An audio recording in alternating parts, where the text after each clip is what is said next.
Justice is a cold cell, and silence is the heaviest chain. But what happens when the one who holds the key is the only one who sees your truth? In this darkness, the rules are about to burn. We begin. The silence of the oubliette was not the absence of sound, but a heavy, pressurized weight that pressed against the eardrums until they hummed with the phantom noise of one's own heartbeat. It was a sterile, bureaucratic silence. It smelled of cold stone, damp parchment, and the lingering, ozone-sharp tang of the ancient anti-magic wards that pulsed through the floorboards of the high tower cell. Hermione Granger sat on the edge of the narrow, iron-framed cot, her hands folded neatly in her lap. Her fingers were stained with the phantom soot of a ritual she hadn't performed, her skin still prickling with the memory of the silver artifact that had been forced into her palms by a sister who had vanished into the shadows of the London fog. The ministry had not asked for the truth. They had asked for a culprit. In the face of public terror, a hero fallen from grace was a more satisfying narrative than a ghost they could not catch. The heavy oak door, reinforced with bands of cold-forged iron, groaned on its hinges. The sound was rhythmic, precise. Every evening at exactly 6 o'clock, the sequence began. The sliding of the brass viewing slit, the mechanical click of the 3-stage locking charm, and then the entry. Draco Malfoy did not look like a villain. He looked like an extension of the architecture, grey, cold, and immaculately structured.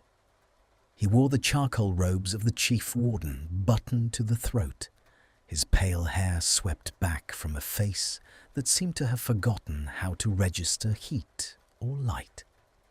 He stepped into the cell, a clipboard in his hand. He did not look at her eyes. He looked at the space 6 inches above her head, as per the manual for prisoner interaction. "Inmate 1902, he said. His voice was a dry rasp, stripped of the aristocratic drawl she remembered from their school days. It was the voice of a man who spoke primarily to stone walls and reports. "Stand and approach the ward line for the evening check." Hermione did not move immediately. She watched him, her chest aching with a scream that had been suppressed for 3 weeks. "You know I didn't do it, Draco." He didn't flinch. Not a flicker of his eyelids, not a twitch of his jaw. "The name is Warden Malfoy. Step forward." She stood, her legs feeling like lead. She walked until her toes touched the shimmering blue line etched into the stone. The magic of the line felt like 1,000 needles pricking her skin, a warning that her magic was suppressed, caged, and suffocating. He stepped closer. The scent of him, sandalwood and something sharp, like ink, invaded her oxygen-starved world. He held out a small crystal glass rod. "Left hand," he commanded. She raised her hand. It trembled just slightly. He reached out to steady her wrist. His touch was lightning. It was the first time another human being had touched her in 21 days. His skin was unnaturally cold, his grip firm and professional, yet the contact sent a violent shudder through her frame. For a fraction of a second, his fingers tightened. It wasn't a squeeze of aggression. It was a momentary lapse in his mechanical precision, a physical acknowledgement that she was made of blood and bone, not just a file number. "Pulse is elevated," he noted, his eyes darting down to the crystal rod as it glowed a faint, sickly violet. He scribbled something on the parchment. "Are you experiencing tremors?" "I'm experiencing injustice," she whispered, her voice cracking. I'm experiencing the fact that my life is being erased while the person who actually opened that vault is free. Does the protocol have a box for that, Warden? Draco finally shifted his gaze. His eyes were the color of the North Sea in winter, turbulent, freezing, and deep. There was no pity in them, but there was a terrifyingly focused recognition. He saw her, not the prisoner, but Hermione, and that was almost worse than being ignored. The protocol accounts for emotional volatility during the first month of isolation, he said, his tone flat, though his thumb remained pressed against the soft skin of her inner wrist. He was still holding her. He didn't need to be holding her anymore. It is recommended that the inmate focuses on the routine. The routine is the only thing that remains. The routine is a slow death, she countered, stepping a fraction closer, braving the sting of the ward line. Is that why they chose you? Because you were already dead inside? The air in the small cell seemed to vanish. The tension between them was a physical cord, pulled so taut it hummed. Draco's face remained a mask of marble, but a small muscle in his neck began to throb. He looked down at her mouth, then back to the crystal rod, which was now turning a deep, bruised crimson. He released her wrist abruptly. The loss of heat was like a physical blow. Your nutritional intake is insufficient, he said, turning his back to her to examine the untouched tray of grey gruel on the small table. If you do not eat, the medical protocol requires forced administration. I would prefer not to fill out the paperwork for that. You care about the paperwork, she said, her voice dripping with a bitter, hollow laugh. Of course. God forbid the chief warden has to use an extra drop of ink because a prisoner decided to starve herself. He turned back, his expression darkening. He moved toward her again, this time crossing the ward line himself. The blue light flared around his boots.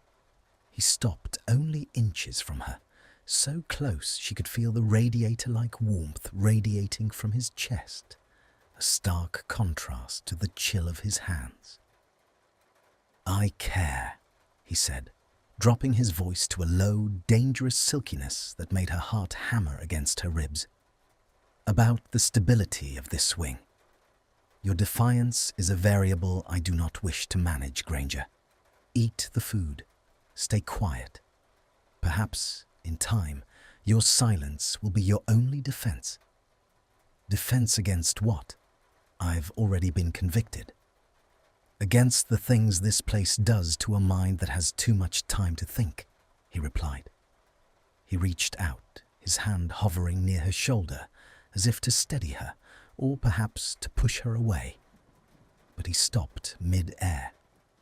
The hesitation was deafening.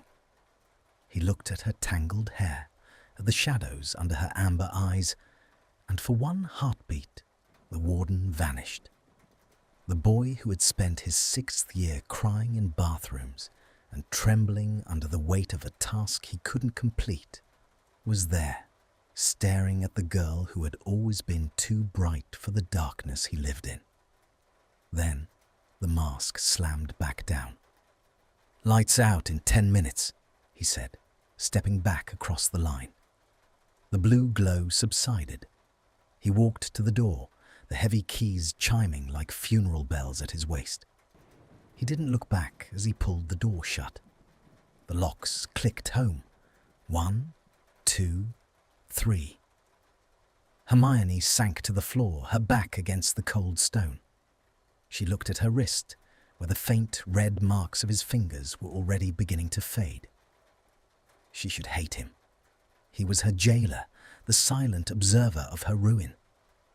But in the crushing, absolute emptiness of the oubliette, his cold touch was the only proof she had that she still existed.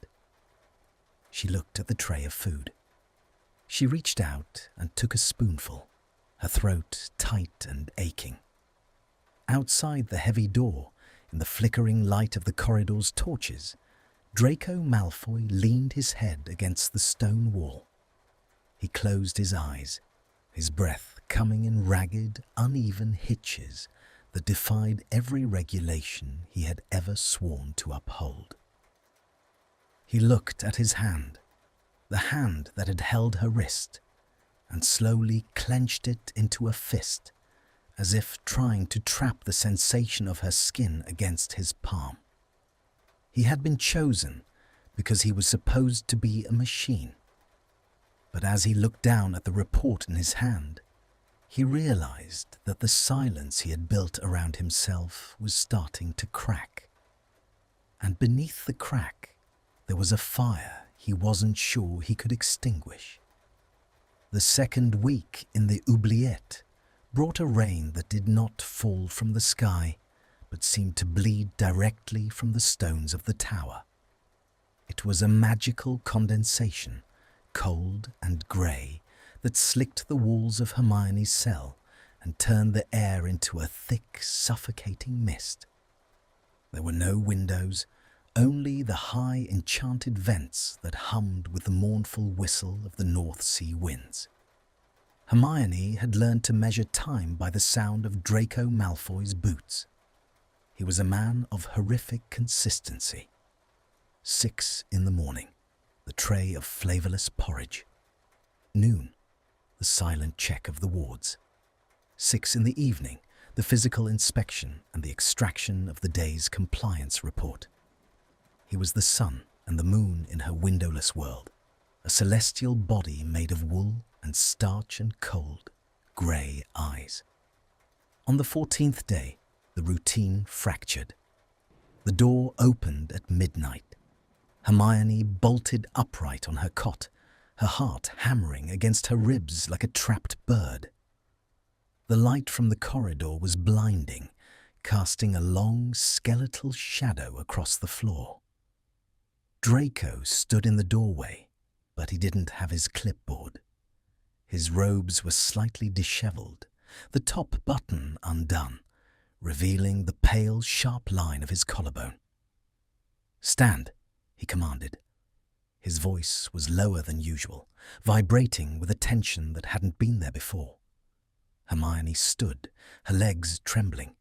The cold of the floor seeped into her bare feet. "It's not time. The schedule has been adjusted," he interrupted, stepping into the room. He didn't stop at the ward line. He walked right through it, the blue sparks snapping at his sleeves like angry insects. He stopped 2 feet away from her. "There is a leak in the upper dampening charms. The cell is compromised.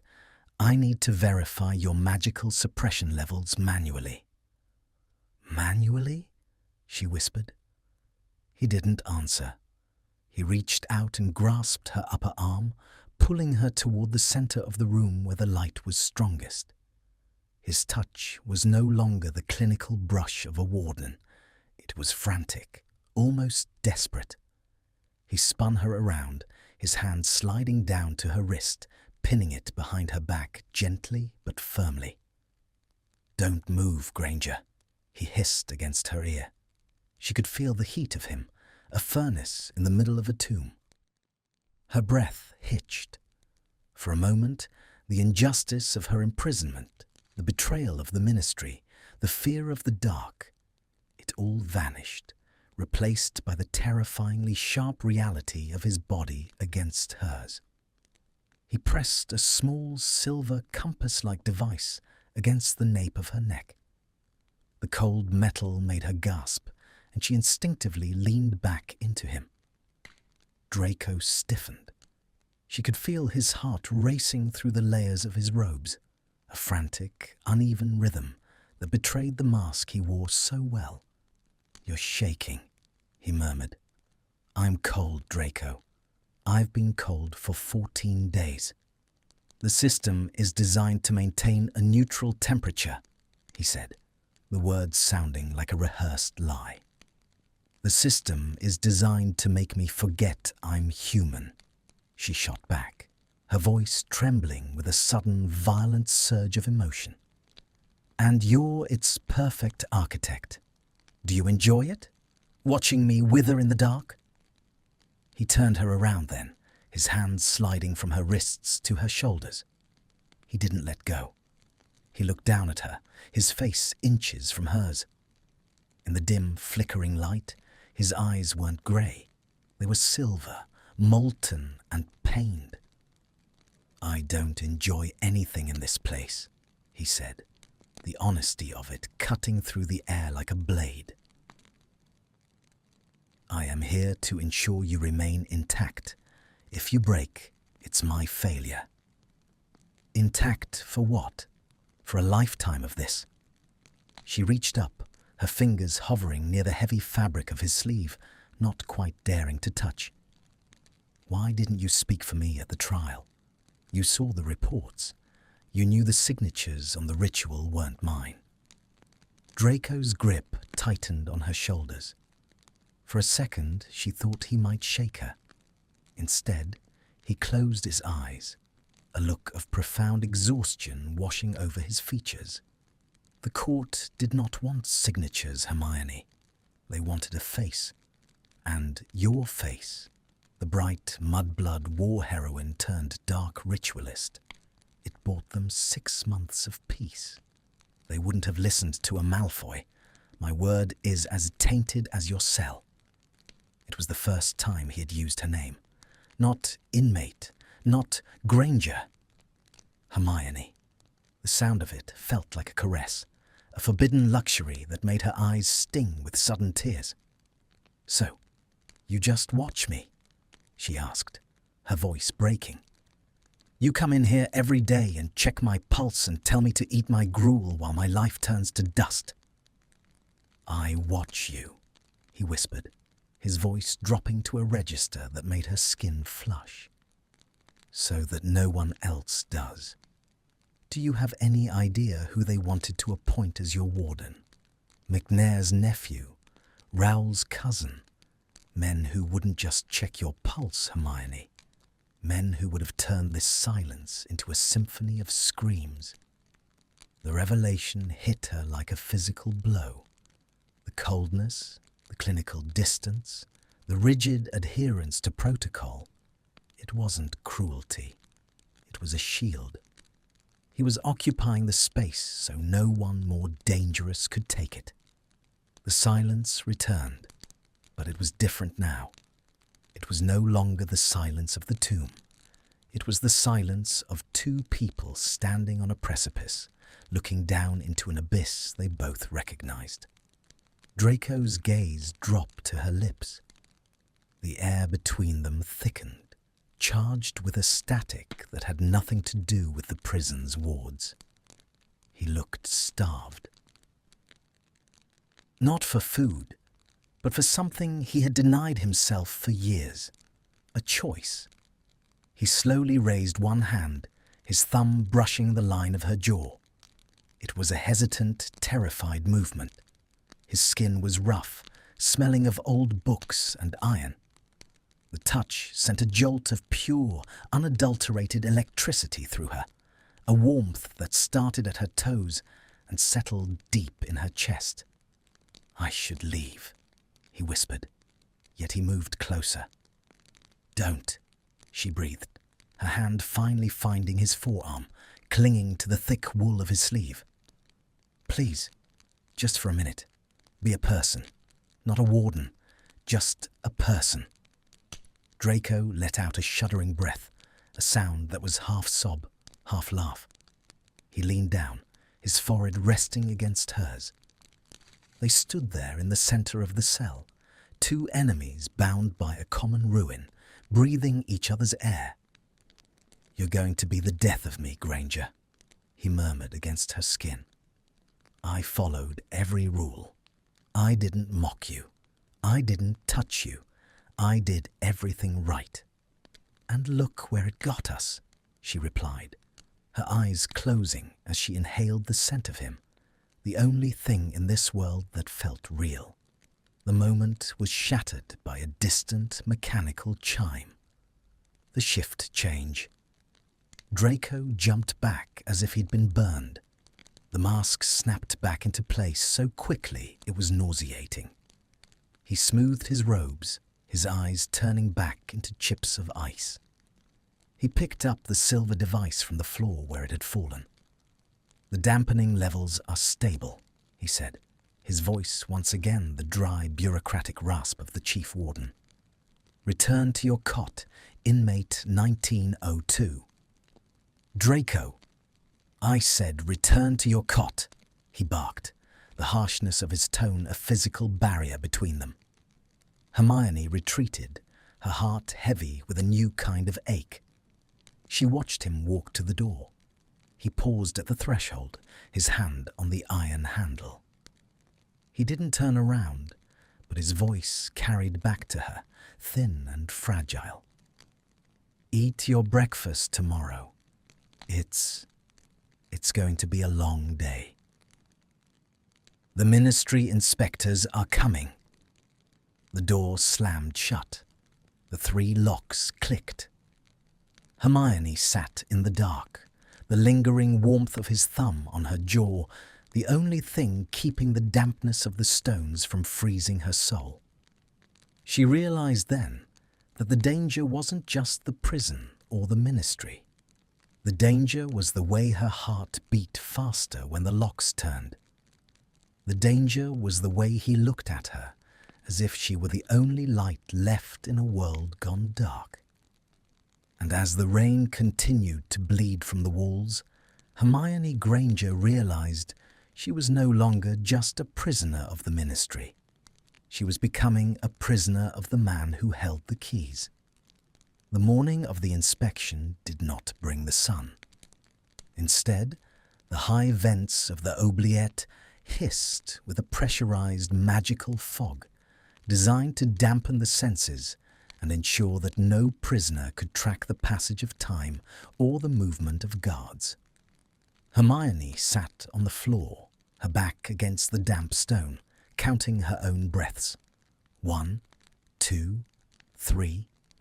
The rhythm of the boots in the corridor was different today. There were 3 sets. One was Draco's, even, measured, and heavy with a suppressed tension she had learned to identify. The other 2 were sharp and rapid, the clicking of official ministry heels on the enchanted granite. The locks turned with a violent snap. The door swung open, and for the first time in weeks, the cell was flooded with the harsh, artificial glare of Lumos Maxima. Hermione shielded her eyes, the sudden brightness stinging like a physical blow. "Inmate 1902, stand and identify," a shrill, nasal voice commanded. Hermione squinted through her fingers. Standing behind Draco were 2 officials in plum-colored robes, senior undersecretaries, their faces pinched with a mixture of boredom and institutional cruelty. Draco stood between them and her, his frame a dark silhouette against the white light.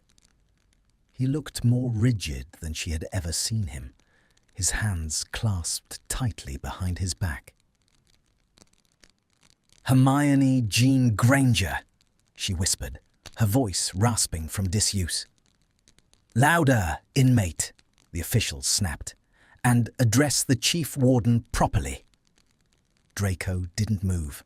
He didn't look back at the officials.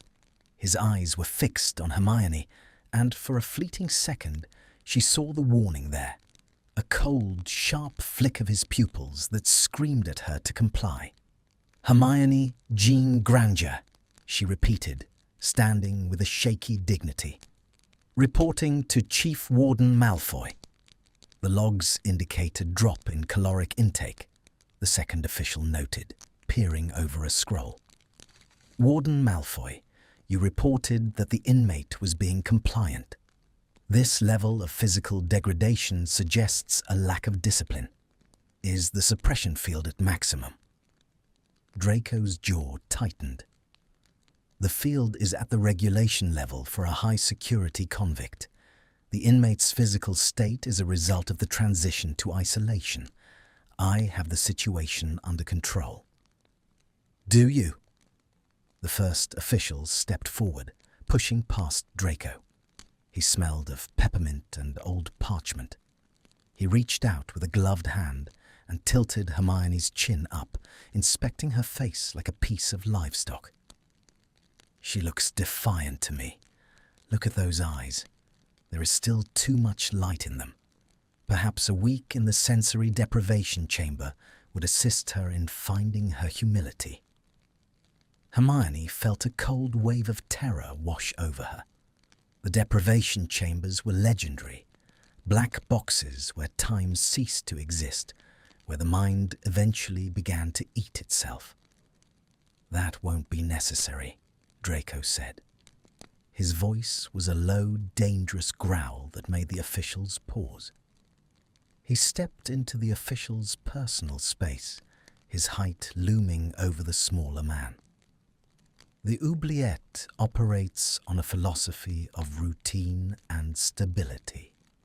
Sudden shifts in the disciplinary environment cause psychological fractures that make the inmate harder to manage long term.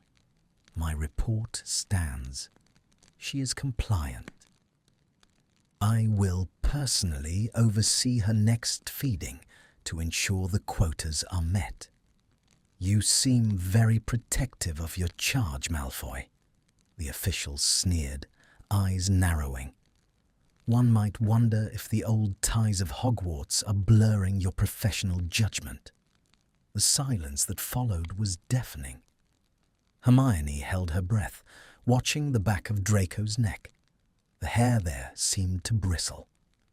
"My judgment," Draco said, each word dripping like liquid nitrogen, "is based on the fact that I do not wish to spend my afternoon filling out the death certificate for a high-profile prisoner who succumbed to a seizure in a black box because you wanted to feel powerful for 10 minutes. If you doubt my methods, you are welcome to take over the night watches. I'm sure the Dementor residue in the lower levels will suit your temperament perfectly." The official flinched, his face turning a mottled red. He cleared his throat, adjusting his robes. "Very well. But if the monthly review does not show a total psychological submission, we will revisit the transfer. Come, we have 3 more cells to inspect before the evening gala." The door didn't close immediately.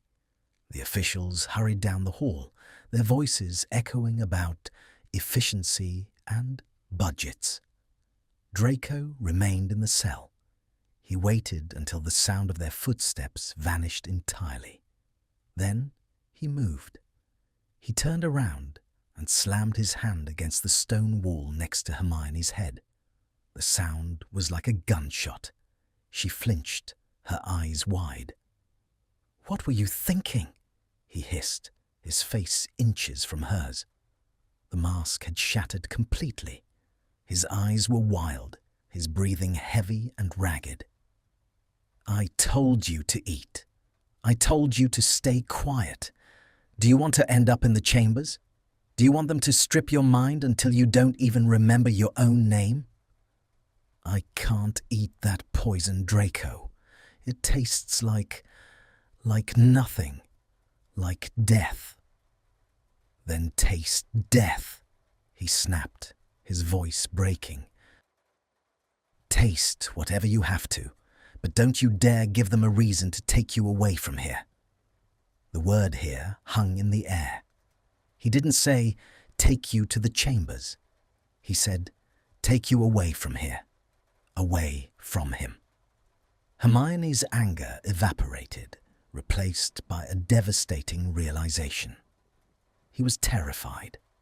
This man, who had survived a war and the wrath of the Dark Lord, was trembling because a ministry bureaucrat had looked at her the wrong way. "You're protecting me," she whispered, her hand moving instinctively toward his chest. He caught her wrist before she could touch him, his grip bruising. "I am doing my job. Liar. I am the chief warden of this tomb, Granger. Nothing more." "Then why are your hands shaking?" she challenged, her voice rising with a desperate, sudden hope. "Why did you stay? Why do you look at me like you're the one who's drowning?" Draco looked down at where he held her wrist. Slowly, almost painfully, his grip softened. His fingers slid down her arm, tracing the veins beneath her translucent skin. He looked like a man who was watching a masterpiece crumble into dust.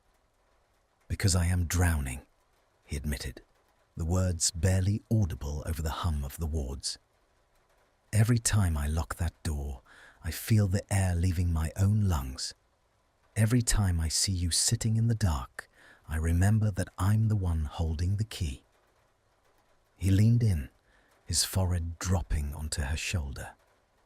He was so close she could feel the heat of his skin through her thin prisoner's shift. It was a violation of every rule, a breach of every protocol, and it was the most honest thing that had happened in her life since the trial. "They want to break you, Hermione," he murmured against her shoulder. "And the only way I can keep them from doing it is by pretending that I've already succeeded. I have to be the monster so they don't have to send a real one." Hermione reached up with her free hand, her fingers finally sinking into the soft, fine silk of his hair. He groaned, a low, pained sound, but he didn't pull away. He leaned into her touch, his eyes closing as he inhaled the scent of her, even as it was masked by the dampness of the prison. "How much longer?" she asked. "I don't know," he whispered, "but the walls are closing in, for both of us." He pulled back then, his face regaining some of its stony composure, but his eyes remained haunted. He reached into the pocket of his robes and pulled out a small wrinkled apple, bright red, a shocking splash of colour in the grey room. "Eat this," he commanded, pressing it into her hand. "Hide the core in the floor vent. If I find it during tomorrow's inspection, I'll have to report you for contraband." A small, sad smile touched her lips. "Yes, Warden." He looked at her for a long moment, his hand lingering near the door handle. "Don't make me do it, Hermione. Don't make me watch them take you." He stepped out, and the locks clicked back into place. But this time, the silence wasn't quite so heavy. In the darkness, Hermione sat and bit into the apple. It was sweet, crisp, and tasted like a rebellion. Deep in the ministry archives, a clerk was filing a report on the efficiency of the oubliette. But in the quiet of a high-security cell, the chief warden was beginning to realize that some hearts could not be suppressed by wards, and some truths were too loud to be silenced by stone. The red apple had been a transgression, a small, sweet nectar of defiance that lingered on Hermione's tongue long after the core had been turned to dust and swept into the vents. But the aftermath was not sweet. It was a harrowing, heightened awareness. Every time the heavy iron door groaned, she didn't just hear a warden. She heard the man who was drowning alongside her. The weeks began to bleed together into a singular grey twilight. In the oubliette, the light never changed, but the atmosphere between Draco and Hermione was shifting with the volatility of an approaching storm. The protocol remained, but it had become a hollow shell, a script they both performed for the benefit of the stones and the listening wards. "Turn," Draco commanded during the evening inspection of the third month. Hermione turned, her back to him. The fabric of her prisoner's shift was thin, worn soft by the repetitive washings of the prison's cleaning charms. She felt the air move as he stepped closer.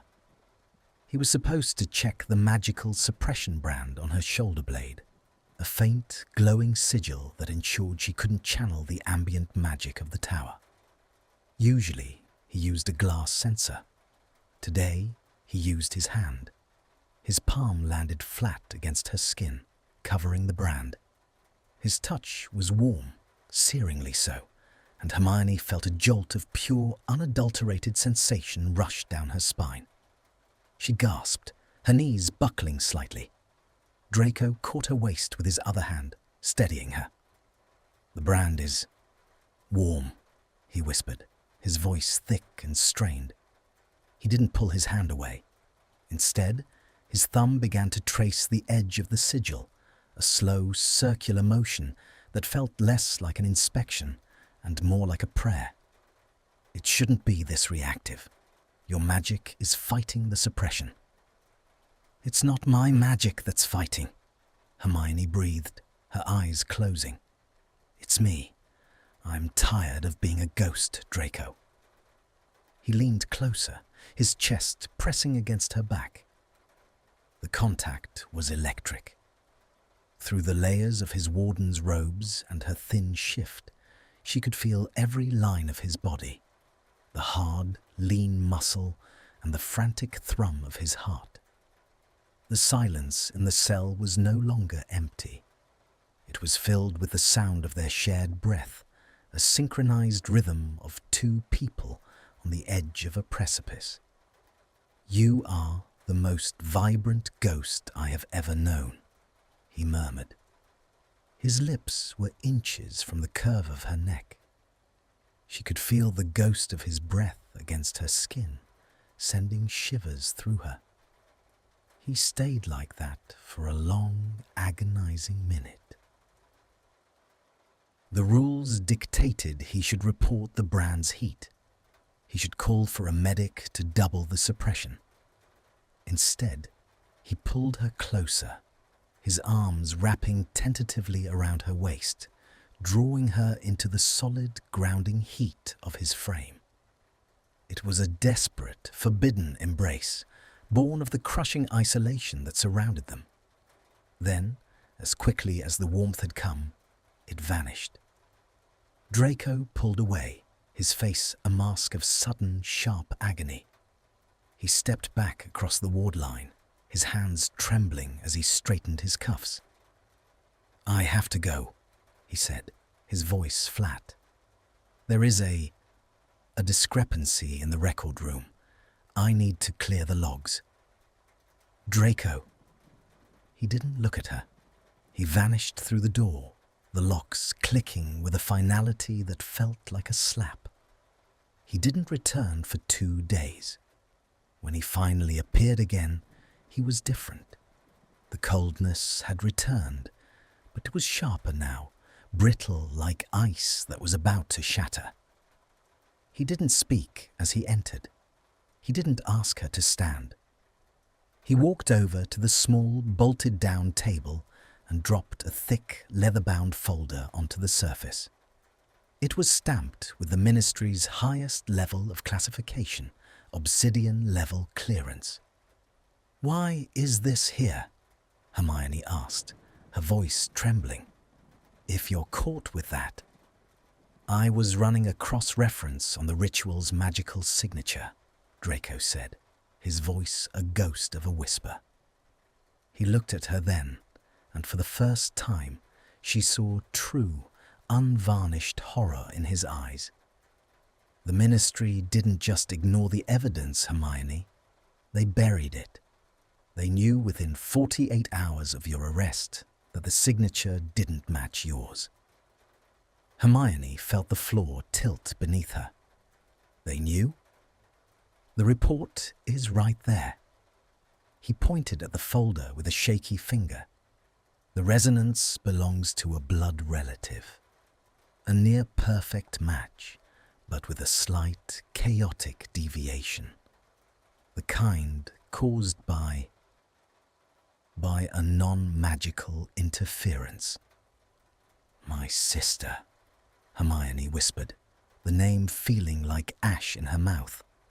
"She used a stabilizer.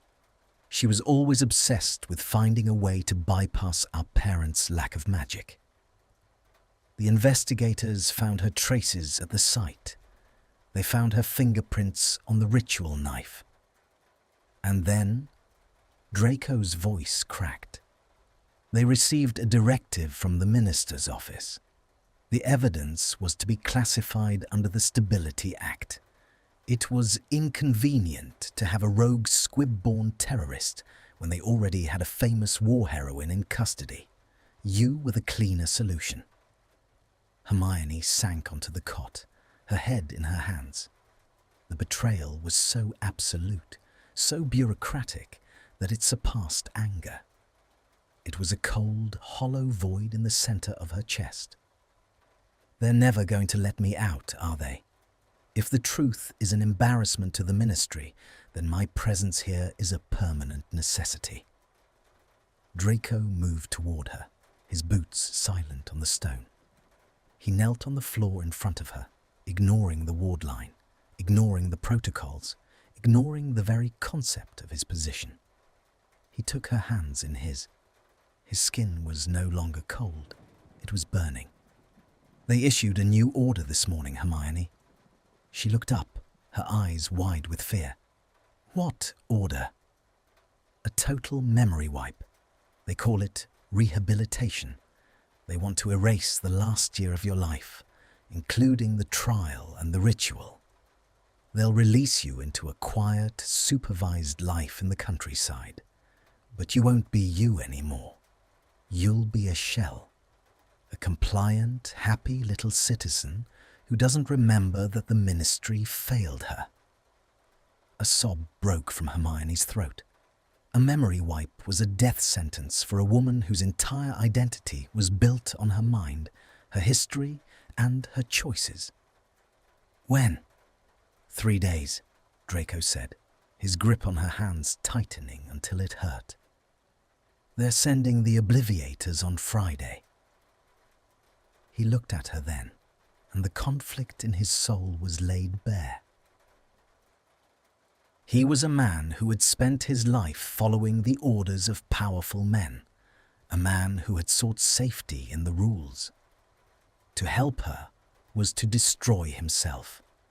He would lose his position, his family's remaining scrap of standing, and quite possibly his own freedom. He would become the very thing he had spent his life trying not to be, a criminal.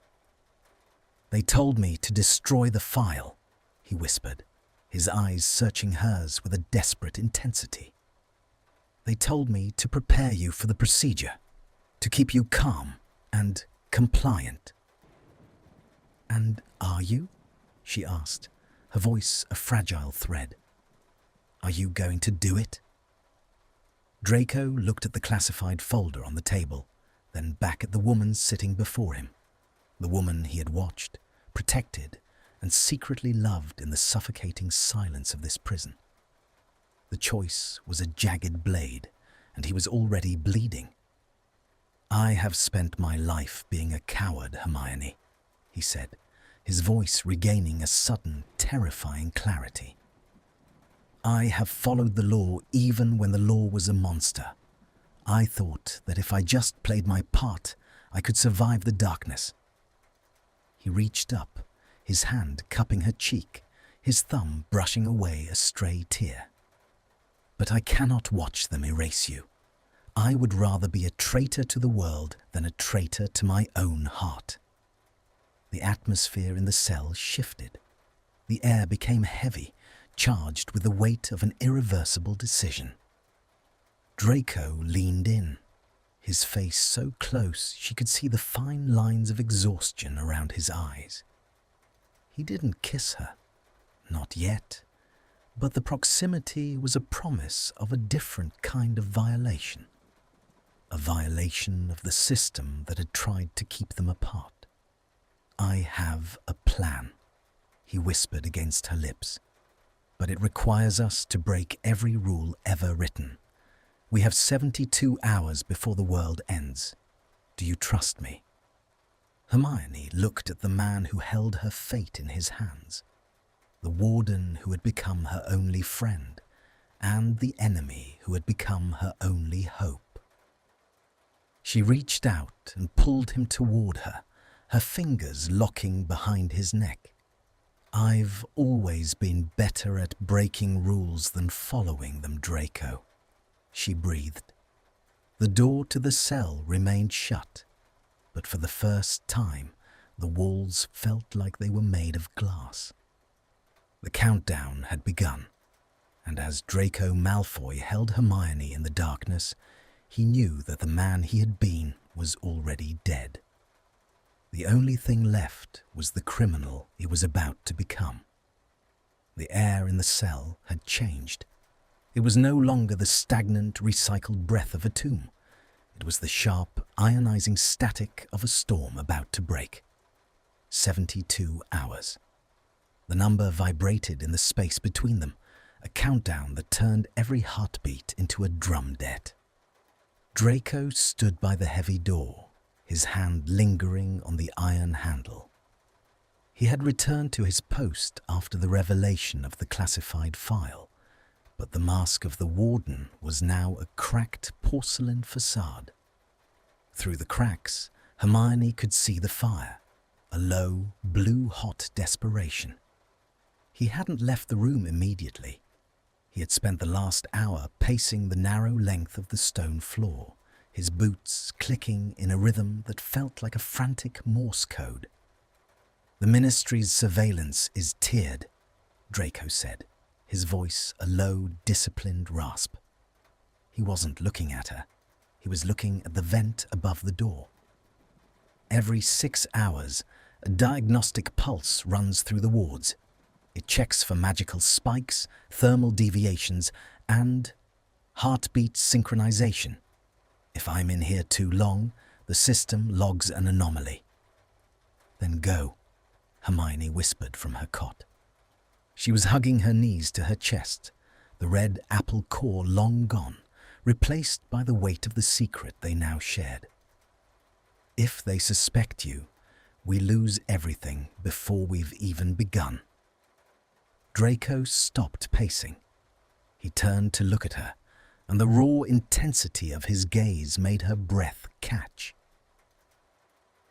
He moved toward her, crossing the ward line with a reckless disregard for the blue sparks that lashed at his ankles. He knelt before her again, his presence overwhelming the small, dark space. "I can't just leave you here to think about what they're going to do," he said, his voice cracking. "The Obliviators. I've seen them work, Hermione. It's not just memories they take. It's the light behind the eyes. It's the way you tilt your head when you're thinking. It's the way you refuse to be broken." He reached out, his hand hovering over hers. He didn't touch her, not at first. The hesitation was a physical ache. Then, slowly, he covered her hands with his. His fingers were long, elegant, and shaking.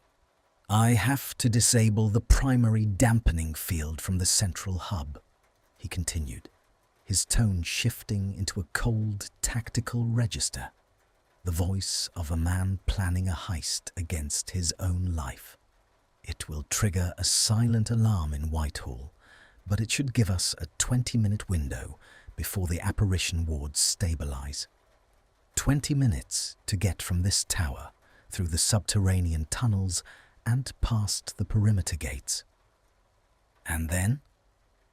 And then we are both criminals," he said, a ghost of a smile touching his pale lips. "We'll be fugitives of the state. There will be no Malfoy Manor, no ministry career, no Order of Merlin. Just the road, and the shadows." Hermione squeezed his hands. The rough wool of his robes felt like the only solid thing in a world made of smoke. "I died the day they closed this door, Draco. Anything after this is a resurrection." I don't care where we go, as long as it's a place where I can remember who I am."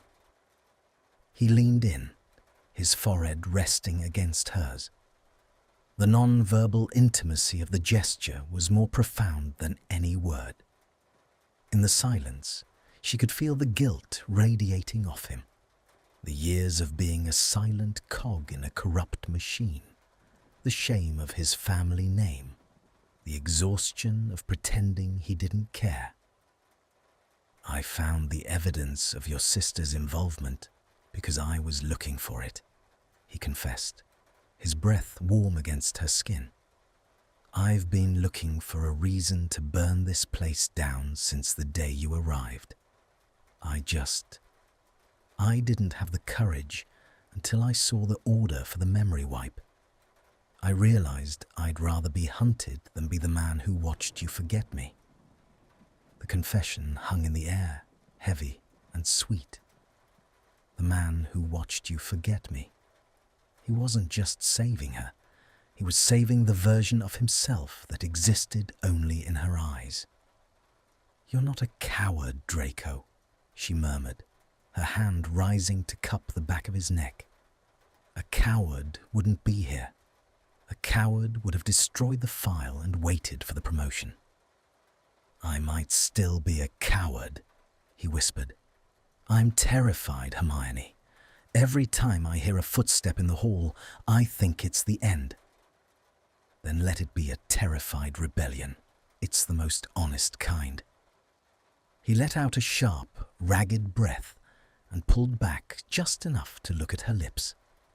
The tension between them, cultivated through months of cold glances and procedural touches, was reaching a breaking point.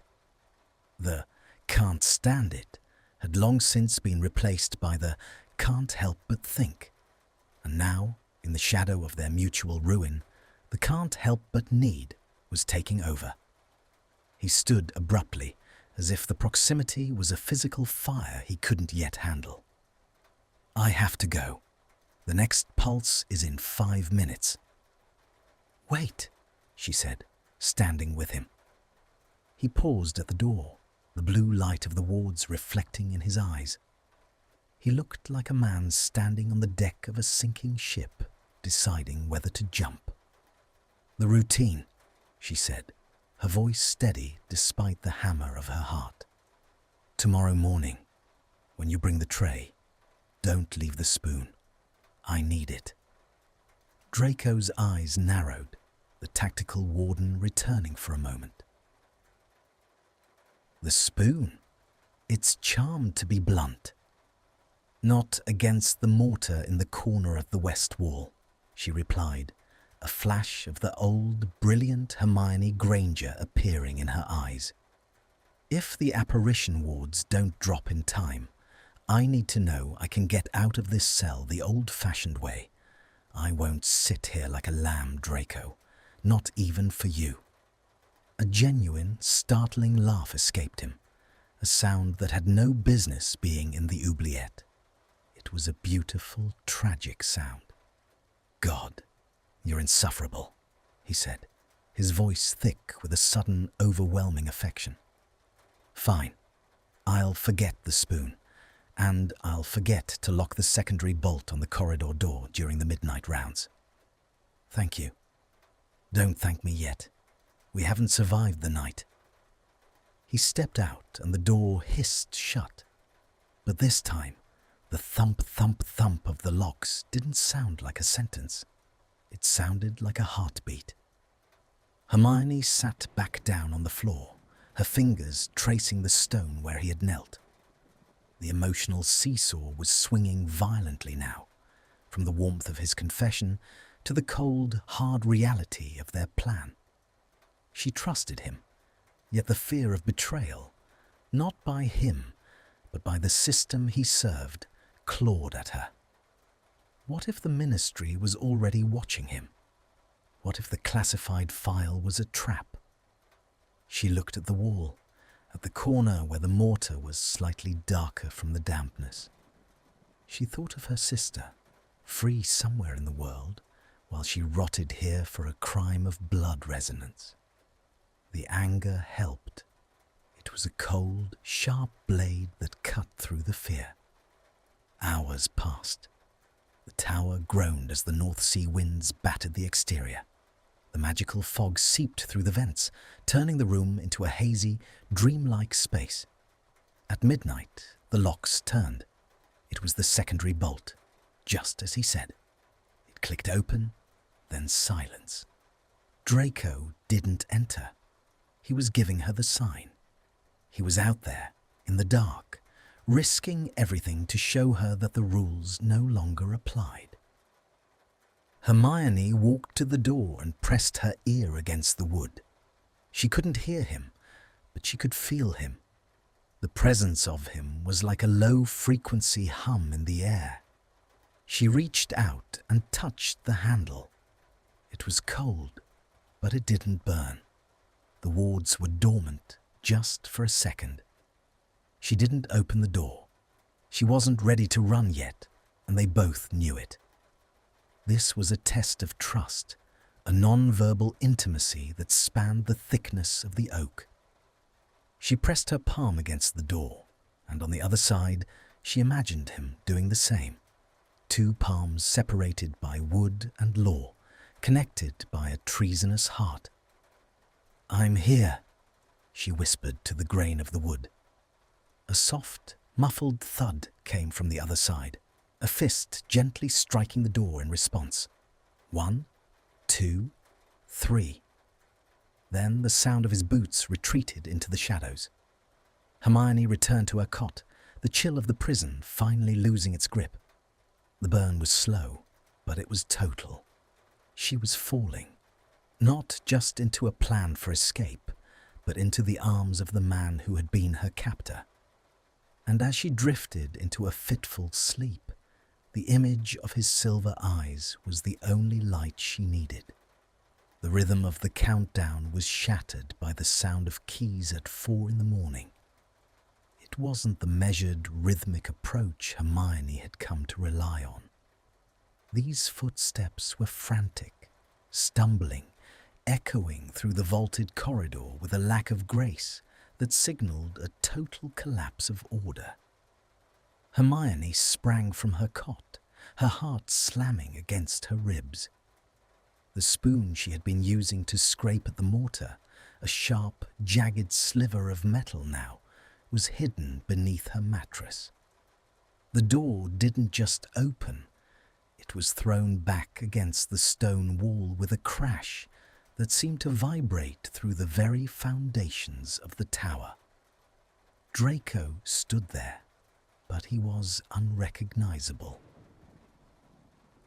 His chief warden's robes were gone, replaced by a simple black tunic, and his face was ashen, his eyes blown wide with a terror that made the air in the cell feel thin.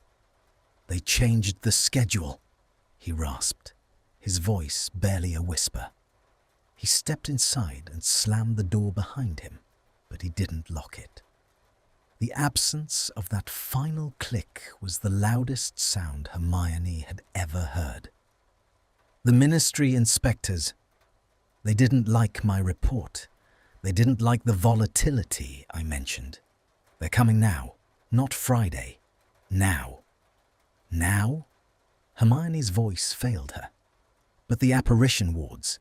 You said they only drop during the diagnostic pulse." "I have to force them," Draco said, moving toward her. He grabbed her shoulders, his grip so tight it would surely leave bruises. But she welcomed the pain. It was real. He was real. "I've initiated a localized surge in the central hub. It will look like a ward failure due to the dampness, but it won't last long. 10 minutes, Hermione. Maybe less." He looked over his shoulder at the door, then back at her. The internal conflict that had been simmering for months was boiling over. He was a man of logic, of protocol, of self-preservation, and he was currently setting fire to everything he owned. "The evidence," she whispered. "Did you destroy it?" "I couldn't," he confessed, his head dropping for a moment. "I have it. It's tucked into the lining of my coat. If we get out, it's the only thing that will keep the Wizengamot from hunting us to the ends of the earth.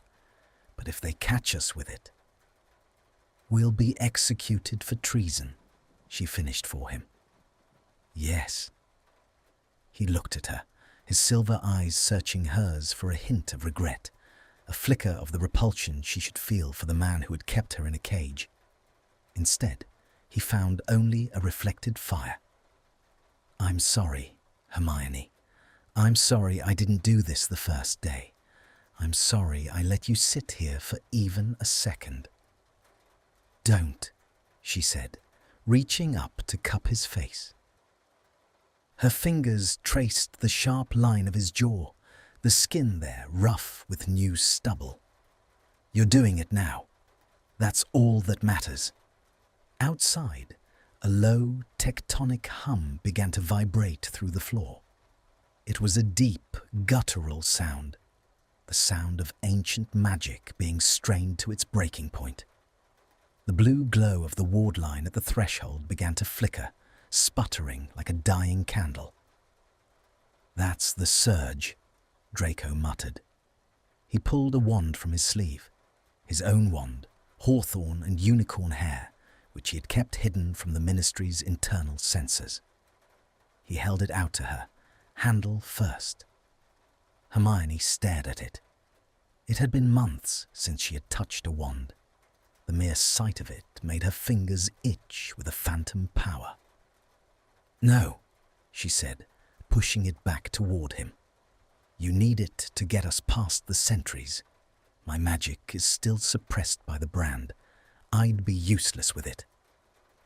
"The surge will weaken the brand," he insisted, his voice growing desperate.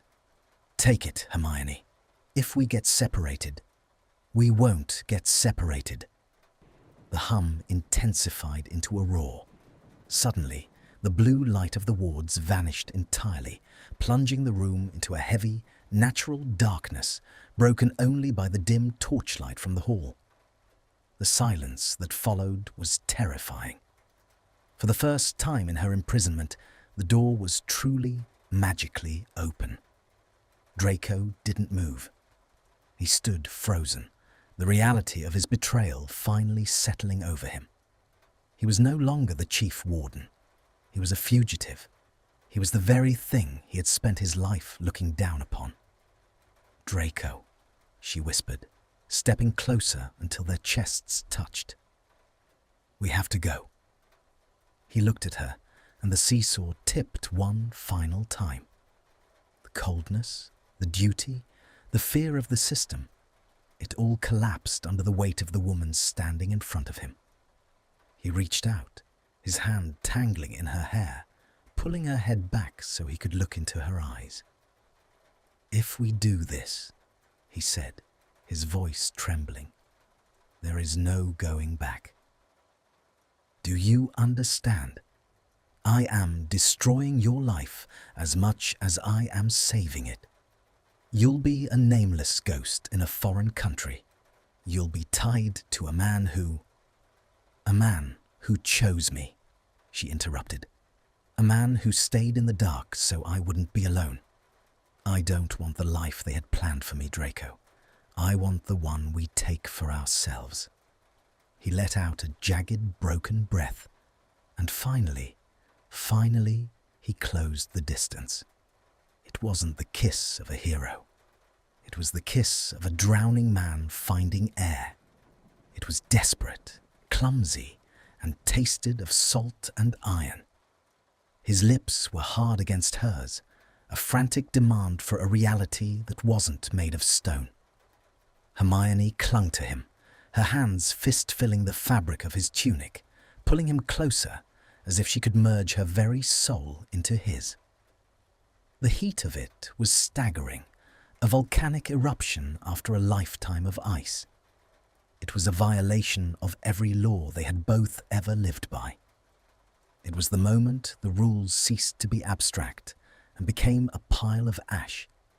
He pulled back, his forehead resting against hers, both of them gasping for air.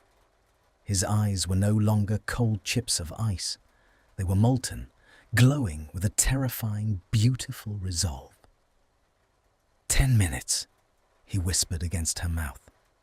Then let's not waste another second. He grabbed her hand, his fingers locking firmly between hers. It was a grip that promised he would never let go, even if the world collapsed around them. He led her out of the cell, across the threshold where the wards had once hummed, and into the dark, echoing corridor of the oubliette.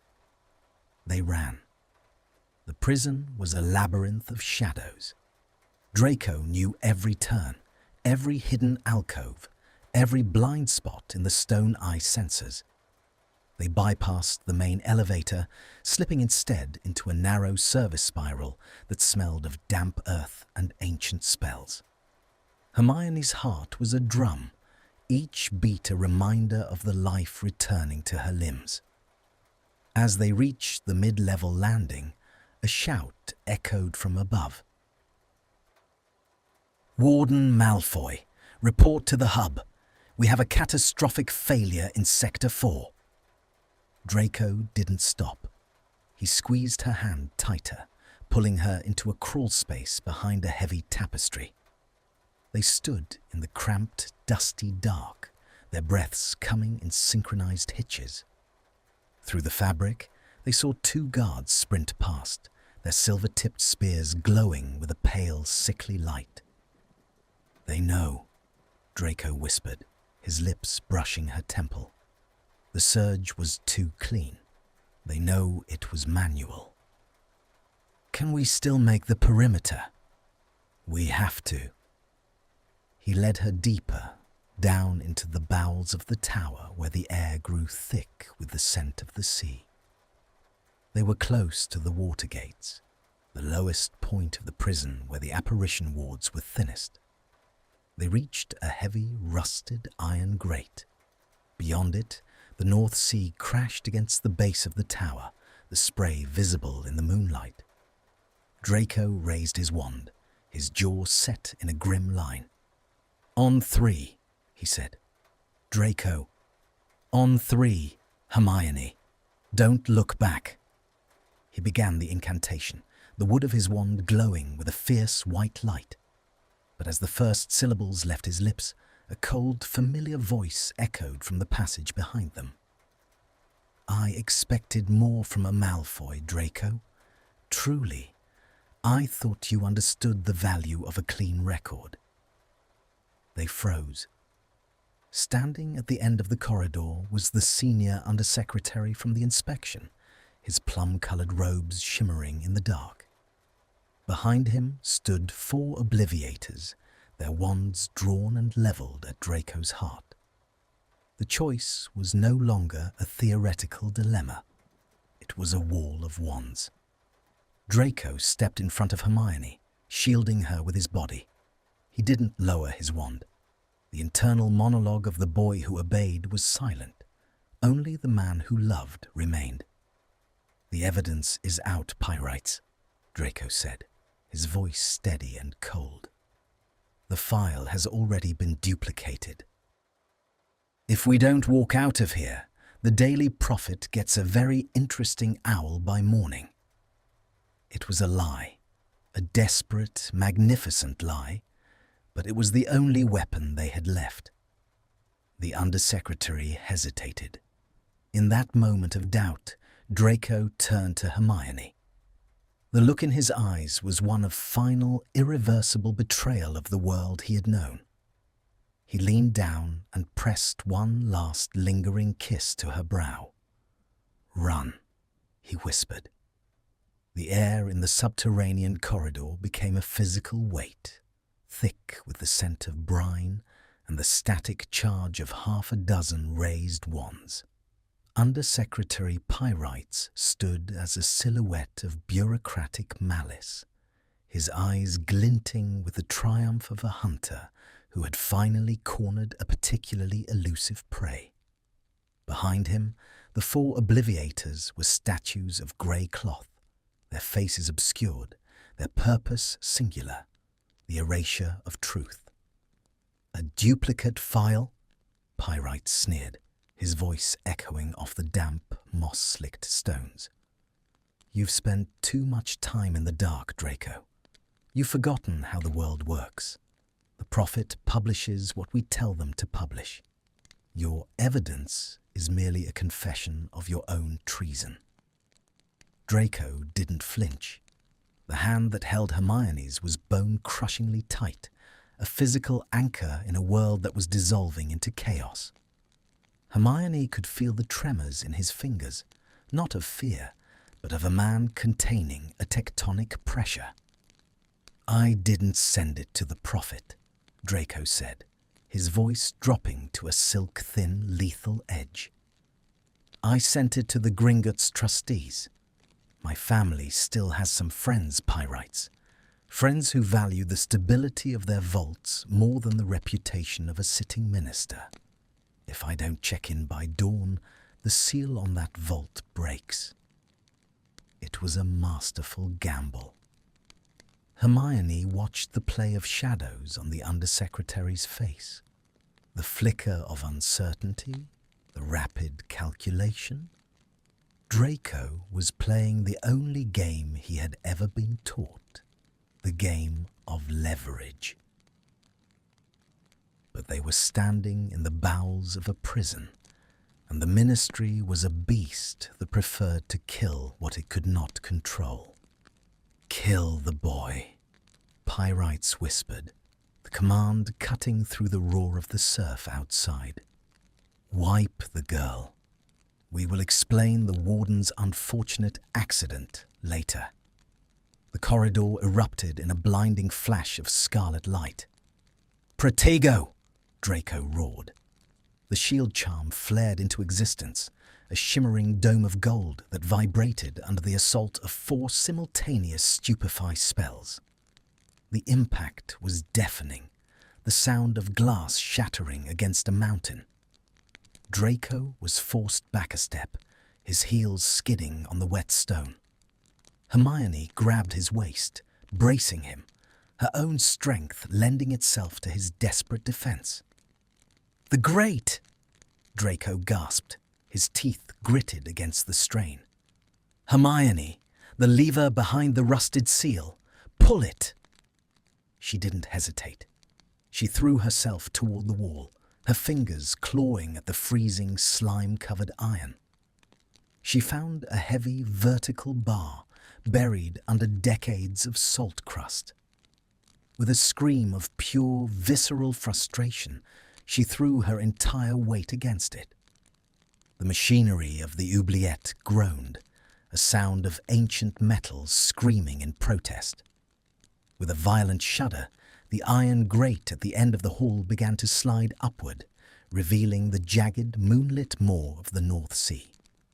The spray hit them, freezing, salt-heavy, and tasting like the wildest kind of freedom. "Now!" Draco yelled. He slashed his wand through the air, transforming his shield into a concussive wave of force. The burst of magic sent the Obliviators stumbling back, giving them a precious 3-second window.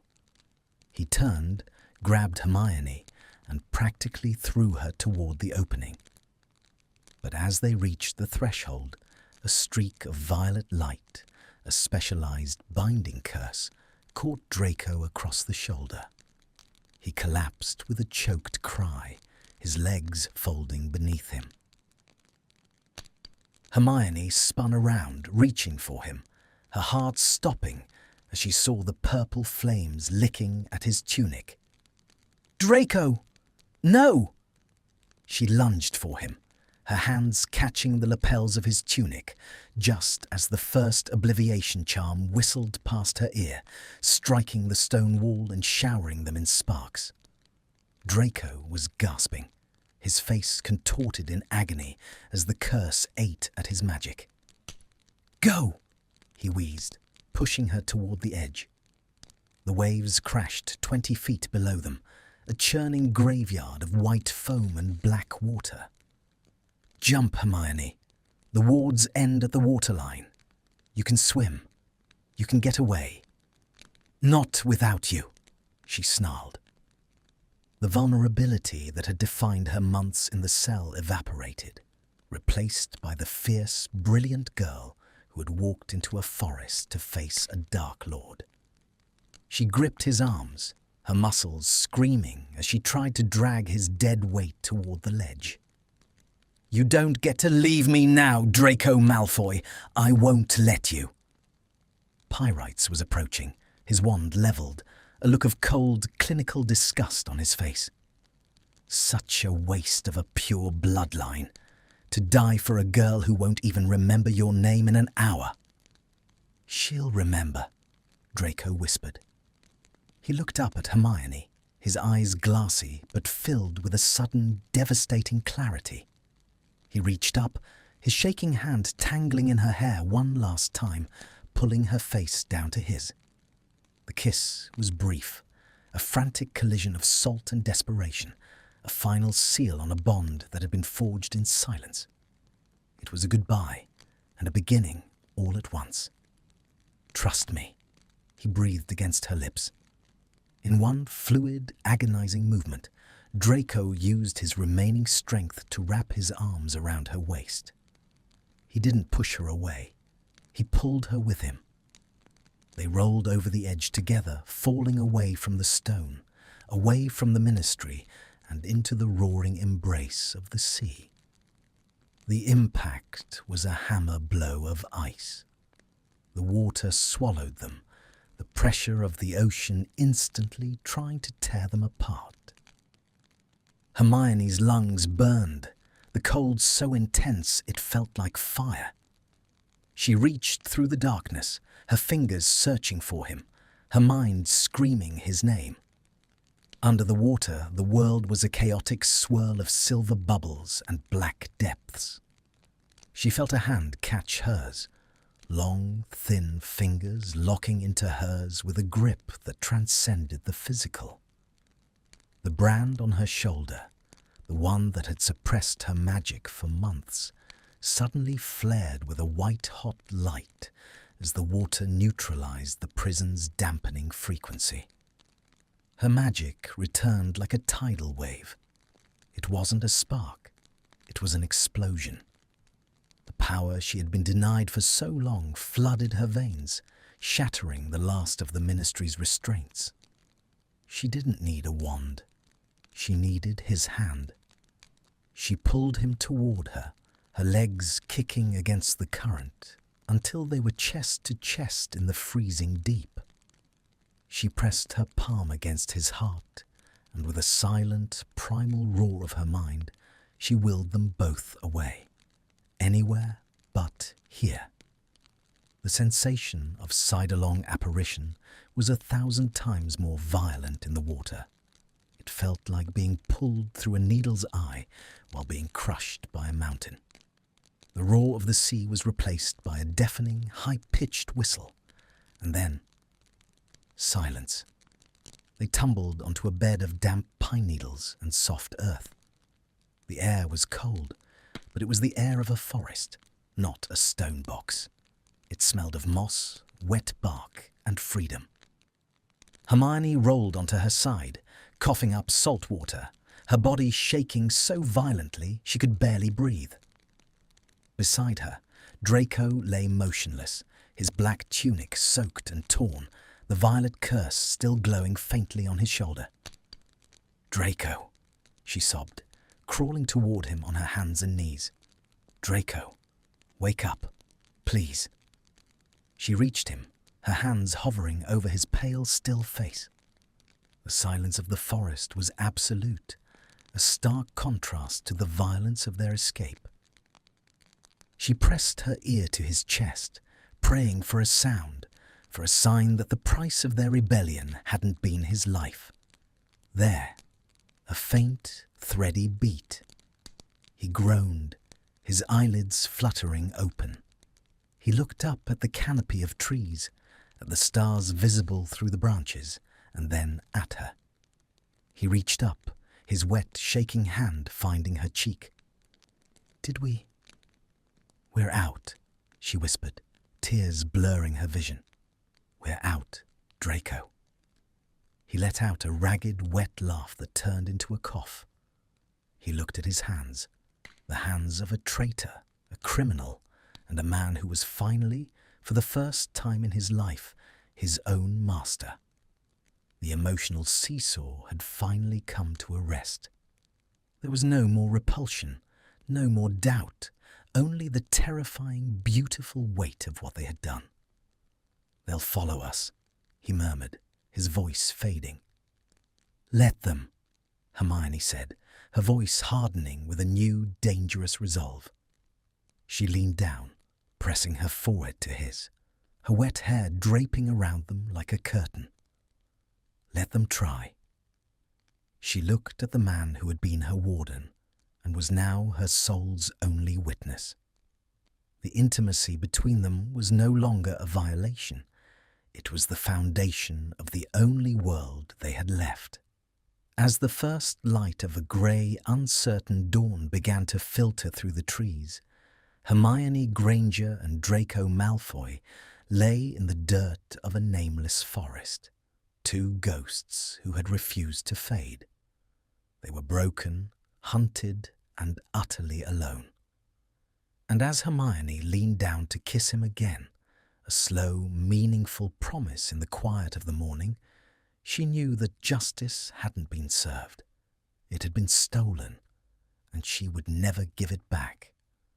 The forest was a sanctuary of shadows, a cathedral of ancient pine and damp earth that seemed to breathe with them. They were in the Forest of Dean, a place of old ghosts for Hermione and a place of terrifying openness for Draco.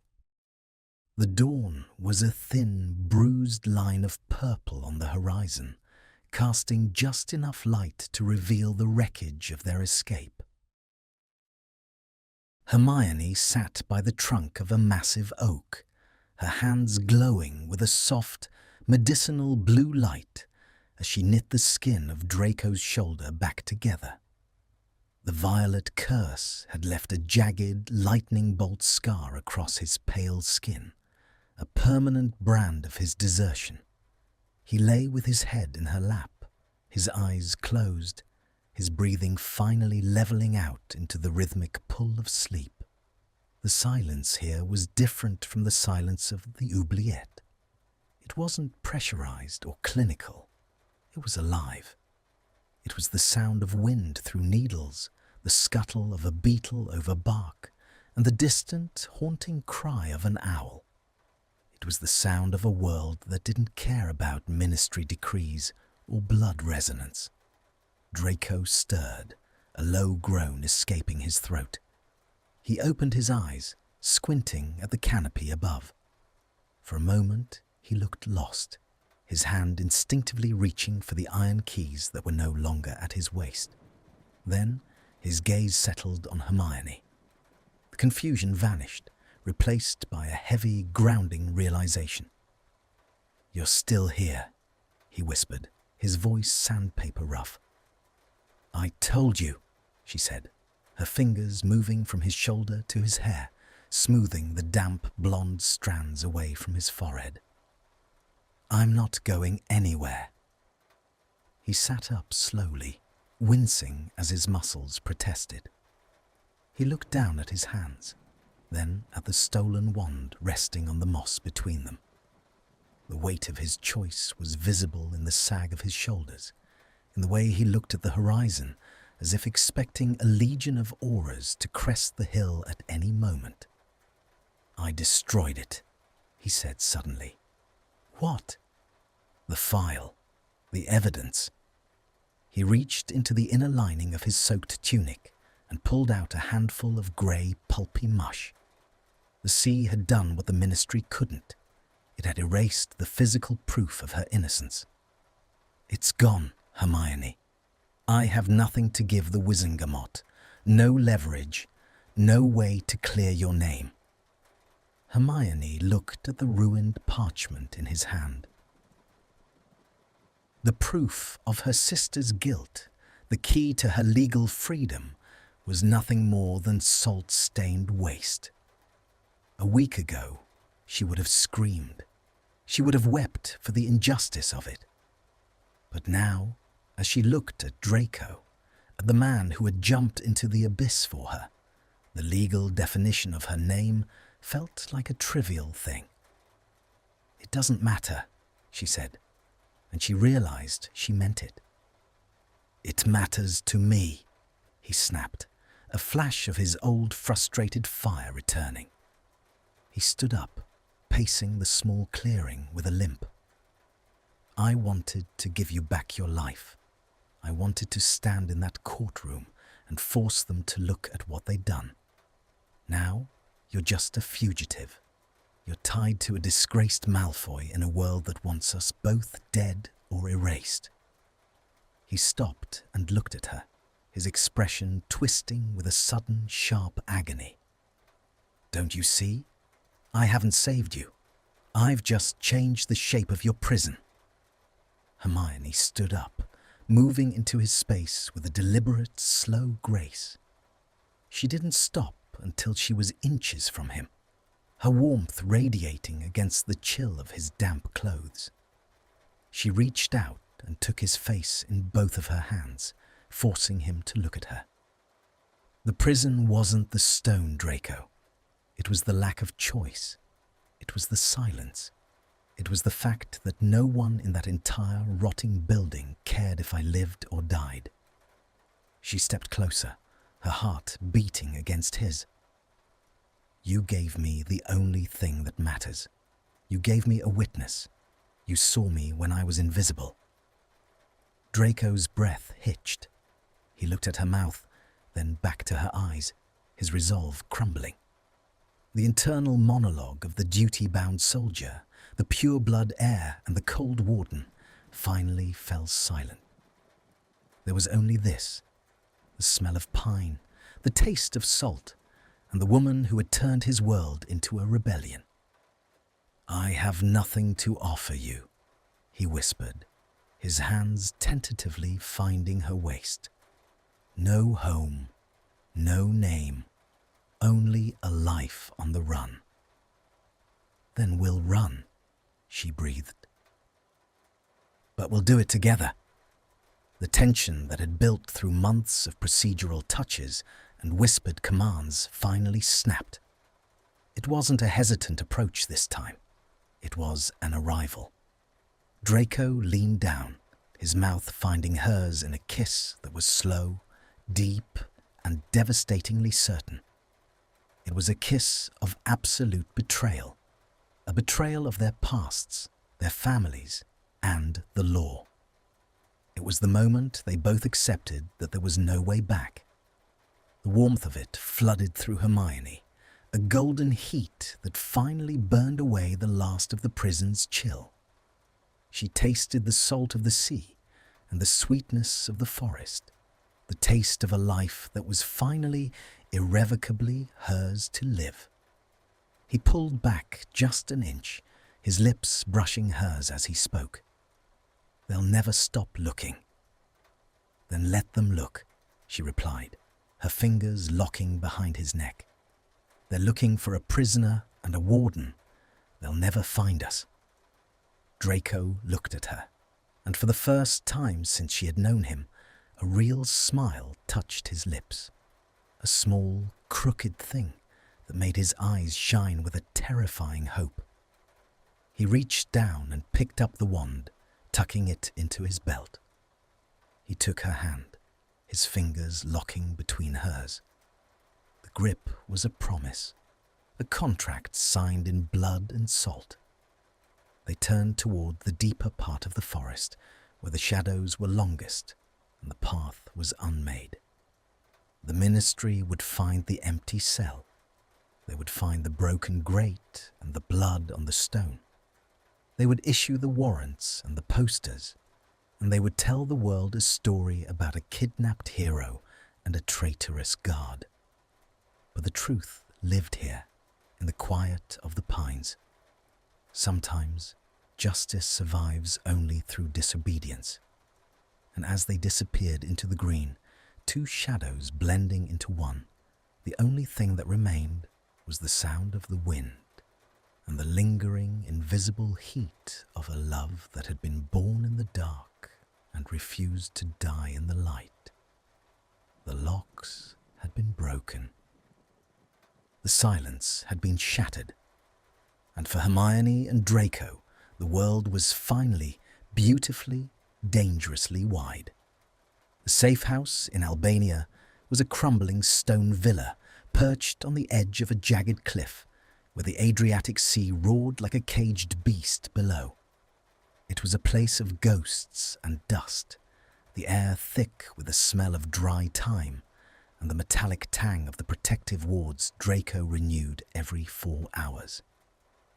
Here, in the silence of the mountains, the adrenaline of the escape had curdled into a heavy, suffocating reality.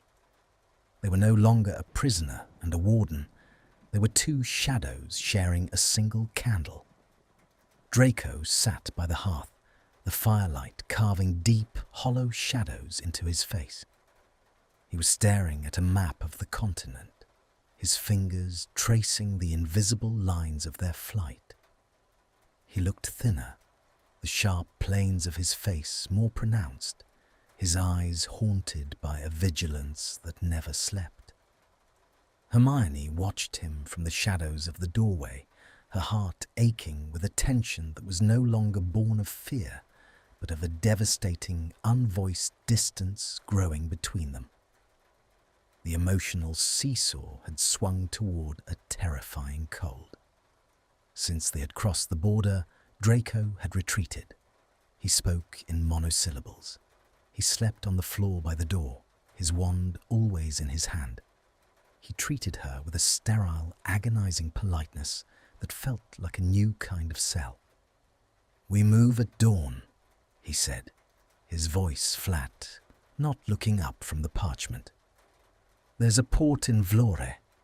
A contact of my father's can get you on a ship to the States. New York is large enough to disappear in. I've put the remaining gold into a Gringotts key for a neutral vault." Hermione felt the blood drain from her face. "For me?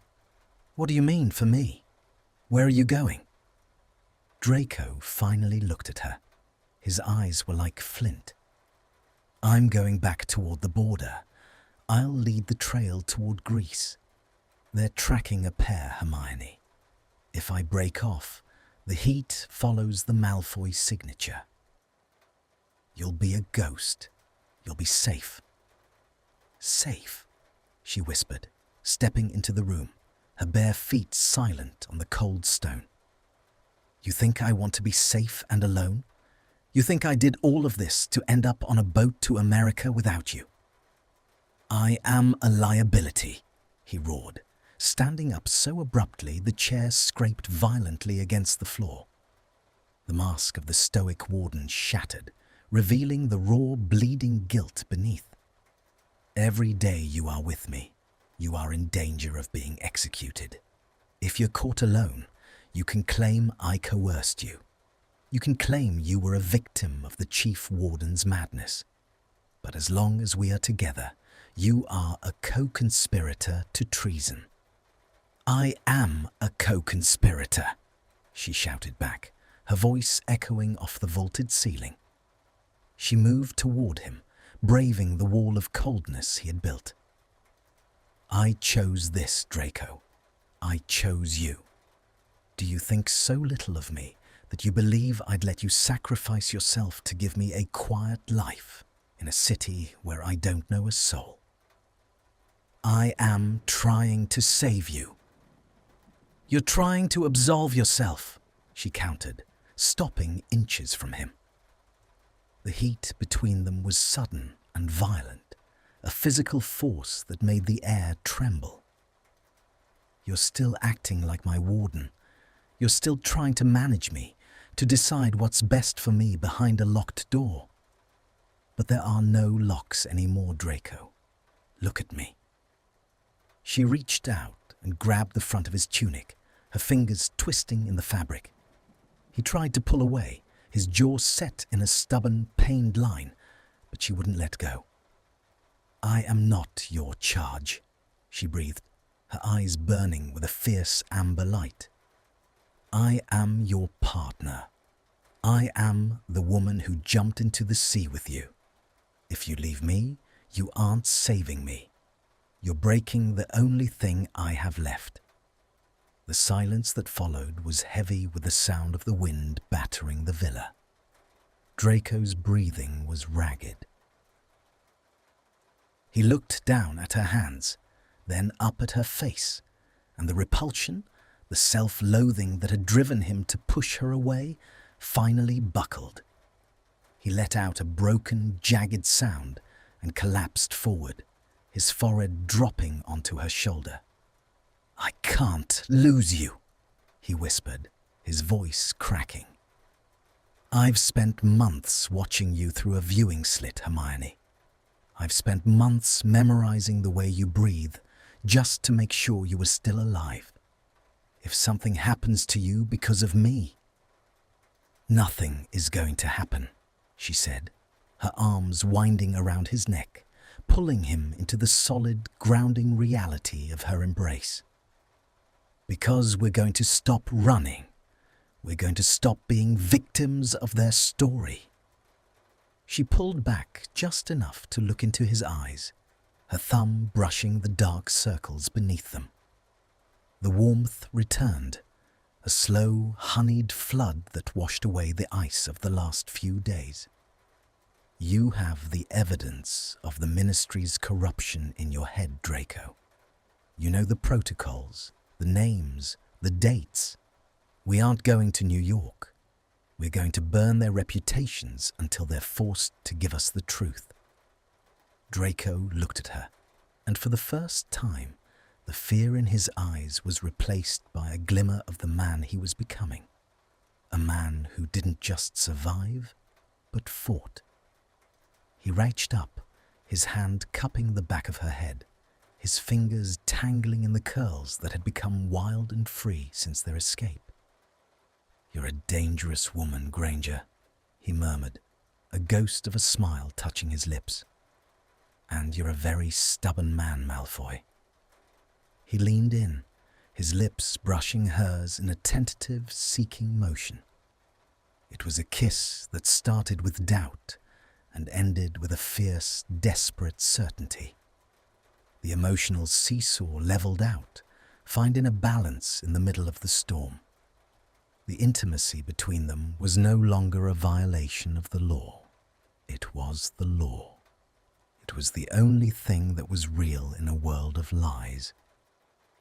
He pulled her closer, his hands sliding down to the small of her back, pressing her against him until there was no space for the Ministry, no space for the past. The kiss deepened, tasting of the wine they'd shared, and the salt of the sea that still seemed to cling to their skin. It was a slow burn, a purposeful reclamation of their bodies and their choices. When they finally broke apart, the map on the table was forgotten. The fire had burned down to embers, but the room was warmer than it had been in days. "We stay together," Draco said, his voice a vow. "Together," she echoed. They spent the night not by the door, but in the small, sagging bed in the corner of the room, wrapped in each other's arms. It was a night of whispers and non-verbal promises. The way his hand lingered on her hip, the way she tucked her head under his chin. The silence was no longer a tomb. It was a sanctuary.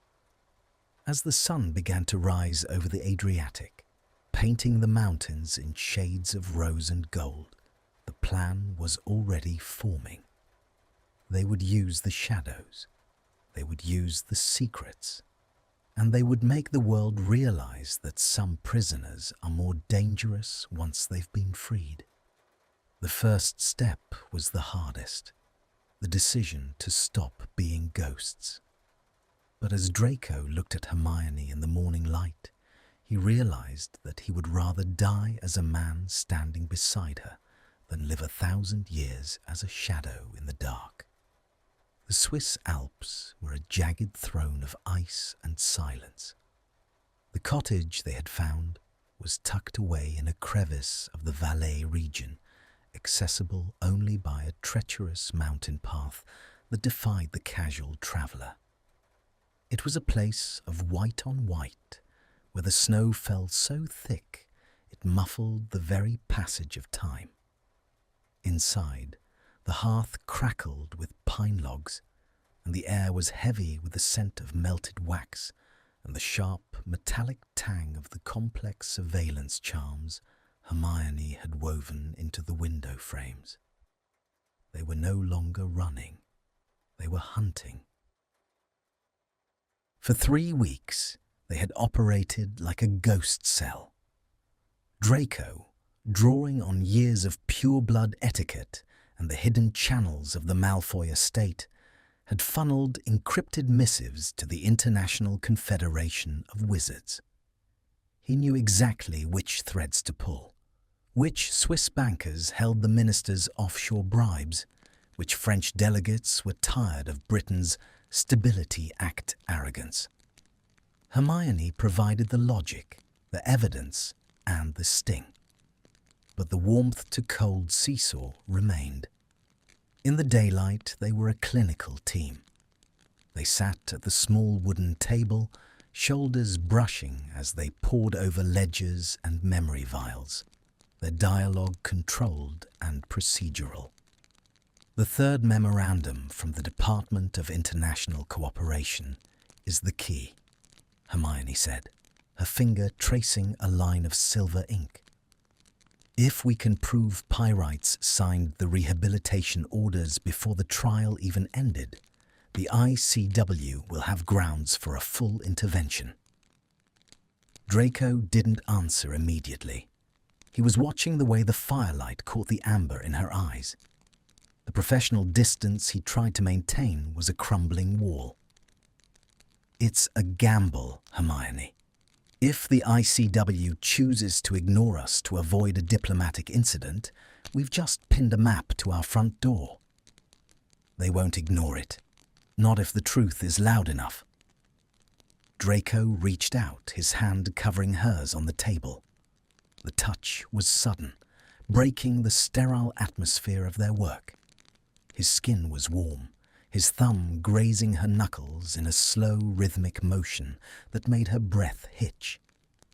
"You still believe in the truth," he murmured, his voice losing its sharp, tactical edge. "After everything they did to you, you still think the world has a conscience." "I think you have a conscience," she replied, turning her hand over to lock her fingers with his. "That's the only world I'm worried about right now." The silence that followed was thick with a new kind of tension, a slow-burn intimacy that had been simmering beneath their shared mission. Draco pulled her hand toward his face, pressing a lingering kiss to her palm. His eyes were dark, filled with a hunger that had nothing to do with food or freedom. "I spent years pretending I didn't have one," he whispered against her skin. "It was easier. Being cold was safe." "You weren't cold, Draco. You were just waiting for someone to give you a reason to melt." He stood up, pulling her with him. The chair fell back onto the rug, forgotten. He backed her against the rough stone of the fireplace, his hands framing her face. The heat from the flames behind her was nothing compared to the fire in his gaze. "Hermione," he breathed, his name for her sounding like a prayer and a confession. He kissed her then, not with the desperation of the sea or the fear of the forest, but with a slow, deliberate possessiveness. It was a kiss that claimed every part of her, a violation of the last barriers they had kept between themselves. Her hands found the back of his neck, pulling him closer, her body moulding against his, as if they were two pieces of a broken artifact finally clicking into place. The intimacy was hesitant, yet meaningful, a marking of the moment where the rules of their partnership ceased to be abstract and became a physical necessity. They moved toward the small bedroom in the loft, the world outside forgotten, the ministry a distant nightmare. But the peace was a fragile glass. In the middle of the night, the alarm chimes shrieked, a high, piercing sound that cut through the darkness like a blade.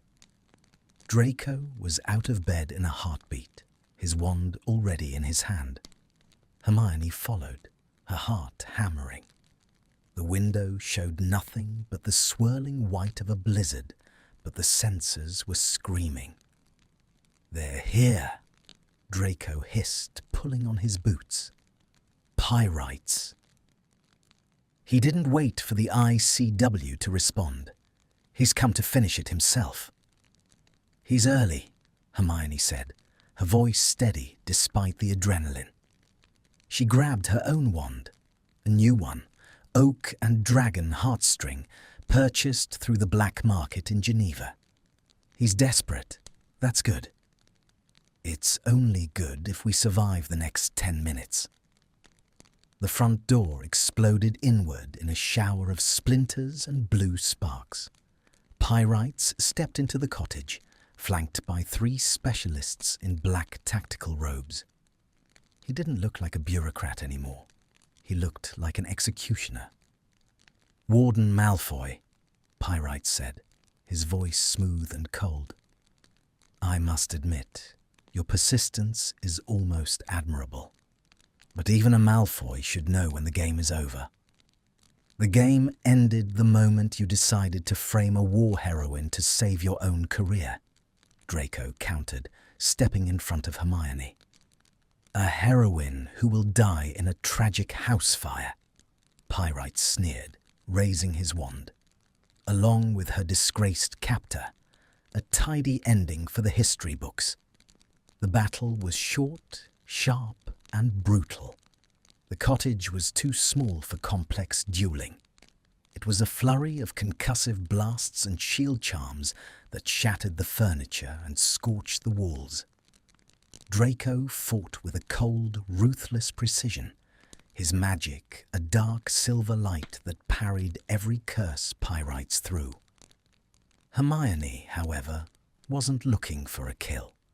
She was moving toward the corner of the room, where a small enchanted crystal sat on the mantelpiece, a specialized recording device used by ICW investigators. "You're a coward, Pyites," she shouted over the roar of the spells. "You couldn't find the real ritualist, so you took the easy path. You sent the obliviators to erase the truth because you were afraid of a squib." "I am afraid of nothing," Pyites roared, his face contorting with rage. "The ministry is stability. Individual lives are irrelevant compared to the order of the state. I would erase 1,000 Grangers to keep the peace." "And there it is," Draco said, his voice dropping to a low, lethal silkiness. He dropped his shield, not in surrender, but in a tactical opening. As Pyites lunged forward to deliver a final curse, Hermione tapped the crystal. A blinding white flash filled the room. The cottage door, which had been blown open, was suddenly filled with new figures. Not ministry guards, but the silver-cloaked justiciars of the International Confederation. They had been waiting in the shadows, linked to the cottage by a portkey triggered by the recording. Pyites froze, his wand trembling. He turned to see the High Inquisitor of the ICW standing in the snow, her face a mask of absolute, impartial judgment. "Senior Undersecretary Pyites," the Inquisitor said, her voice amplified by magic. "Your confession has been logged by the International Registry. Drop your wand and surrender to the custody of the Confederation." Pyites looked at Draco, then at Hermione. He saw the crystal glowing on the mantle. He saw the man who had betrayed his position and the woman who had refused to be erased. With a snarl of pure, impotent fury, he dropped his wand into the ash of the hearth. The justiciars moved in, binding the ministry officials in golden chains. The chaos subsided into a heavy, ringing silence. Draco lowered his wand, his shoulders finally slumping. He looked around the ruined cottage, the place that had been their sanctuary, now a crime scene. He felt a hand slip into his. Hermione was standing beside him, her face smudged with soot, her hair a wild halo of defiance. She looked exhausted, but her eyes were bright with a light that no warden could ever suppress. "We did it," she whispered. The High Inquisitor approached them, her gaze lingering on the scar on Draco's shoulder. "The evidence you provided is substantial, Mr. Malfoy. The ICW will be launching a full inquiry into the British Ministry's conduct. Your amnesty is being processed as we speak." Draco didn't look at the Inquisitor. He looked at Hermione. The amnesty was just a word. The real freedom was in the way she was looking at him, not as a criminal, not as a warden, but as the man she loved. "Thank you," Draco said to the Inquisitor, though his eyes never left Hermione's. As the justiciars led the prisoners away into the night, Draco pulled Hermione into his arms. They stood in the wreckage of their cottage, the snow falling through the hole in the roof, coating them in a layer of white. "It's over," he murmured into her hair. "No," she said, leaning back to look at him, a small, beautiful smile touching her lips. "It's just the beginning." She reached up and kissed him, a kiss of victory, of peace, and of a future that was no longer a secret. 6 months had passed since the snows of the Alps and the fall of the men who traded in secrets. The British ministry was in the throes of a painful public reconstruction, but for Draco and Hermione, that world was a distant echo, a fading nightmare from a previous life. They had not returned to London. They had not reclaimed the empty halls of Malfoy Manor or the accolades of a war heroine's return. Instead, they had followed the sun. The villa was small, a whitewashed stone house nestled on the cliffs of the French Riviera, where the air was thick with the scent of blooming jasmine, sea salt, and wild lavender. It was a place of vivid colours, the sapphire of the Mediterranean, the terracotta of the roof tiles, and the gold of the sun that had finally begun to tan Draco's perpetually pale skin. Here, there were no locks. The windows were always open, the white linen curtains dancing in the breeze like the wings of a captive bird finally set free. Draco stood on the balcony, leaning his elbows on the stone railing. He was dressed in a simple, unbuttoned white shirt and dark trousers, his feet bare on the warm tiles. He watched the horizon, where the sea met the sky in a seamless blur of blue. The jagged scar on his shoulder, the violet curse of his betrayal, was now a silvery memory, a mark he no longer tried to hide. It was the price he had paid for his soul, and he wore it with a quiet, sombre pride. He heard the soft scuff of footsteps behind him. He didn't need to turn to know it was her. He had memorized the rhythm of her life, the way she breathed in her sleep, the way she hummed when she was focused, the way she moved through a room like a force of nature. Hermione stepped out beside him, a book tucked under her arm. She looked radiant, her hair allowed to grow into a wild chestnut mane that the Mediterranean humidity turned into a halo of curls. She wore a light sundress that caught the light, and her eyes, once shadowed by the grey walls of the oubliette, were now clear and bright as amber. "The post arrived," she said softly, leaning her hip against the railing next to him. "A letter from Harry. The trials are concluding. Pyites has been sentenced to the same isolation he designed for me.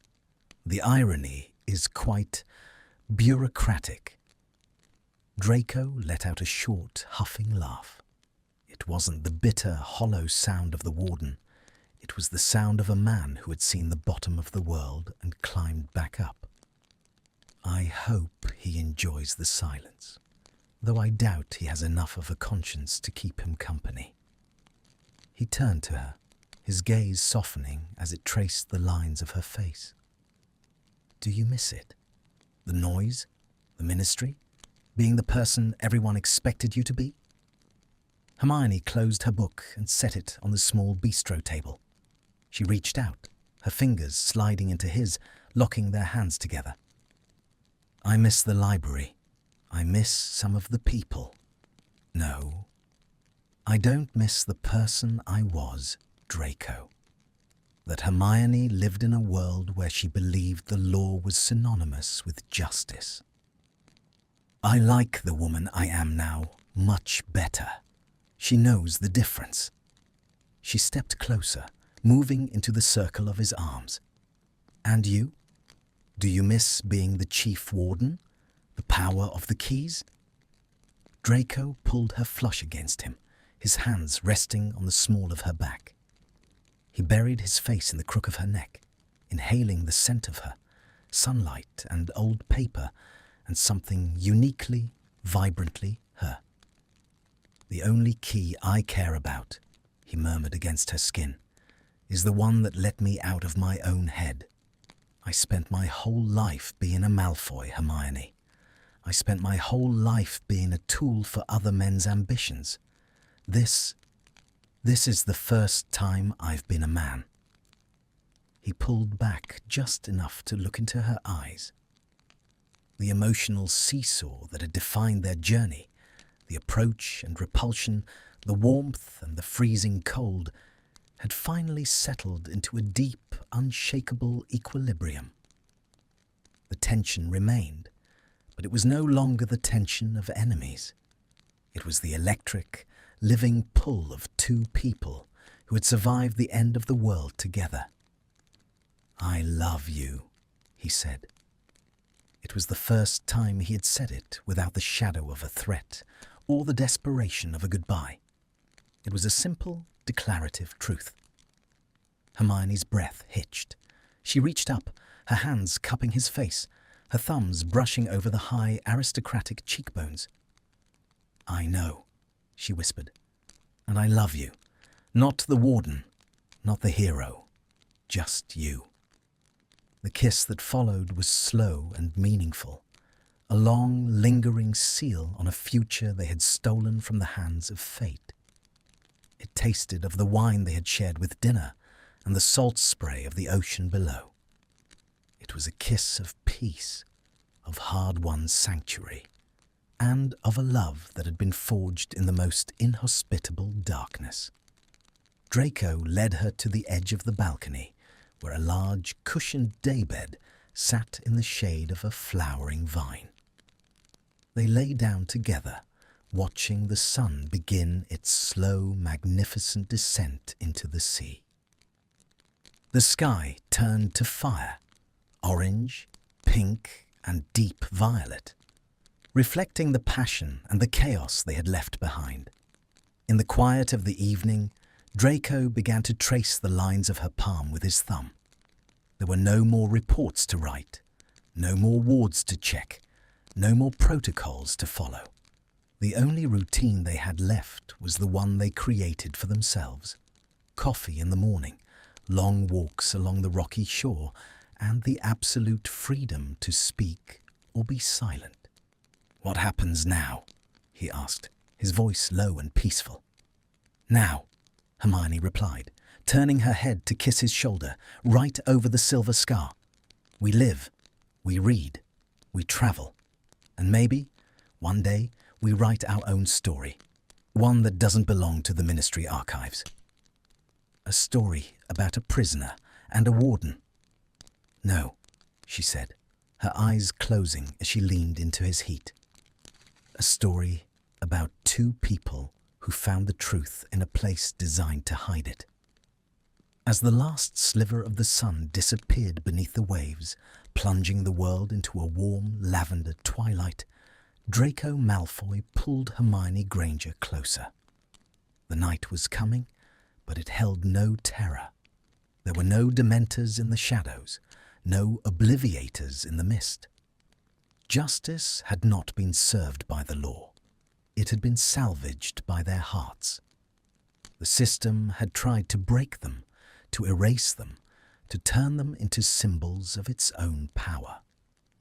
But as they lay together under the first stars of the Mediterranean, there was something far more dangerous to the world they had left behind. They were happy. The silence of the villa was a beautiful thing. It wasn't the silence of the oubliette, the silence of things unsaid and people forgotten. It was the silence of a house where everything had been confessed, where every secret was shared, and where the only sound that mattered was the steady, synchronized beating of two hearts that had refused to stop for the world. Draco leaned down and pressed one final kiss to her brow, then her nose, and finally her lips. It was a violation of nothing and a promise of everything. Together, he whispered into the dark. Always, she replied. The locks were gone, the doors were open, and for the first time in their lives, they were finally, truly home. Thank you for staying with me until the end. This story is about more than just magic.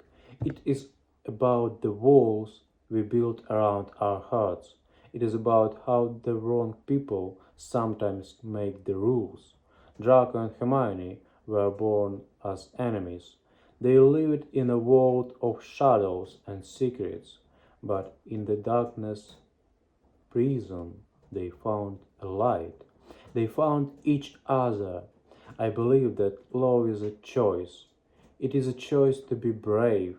It is a choice to see the truth when everyone else lies. Draco was a man who followed orders. Hermione was a woman who followed the law. In the end, they both followed their hearts. They lost their old lives, but they found a new kind of freedom. I hope this story reminded you of the thing.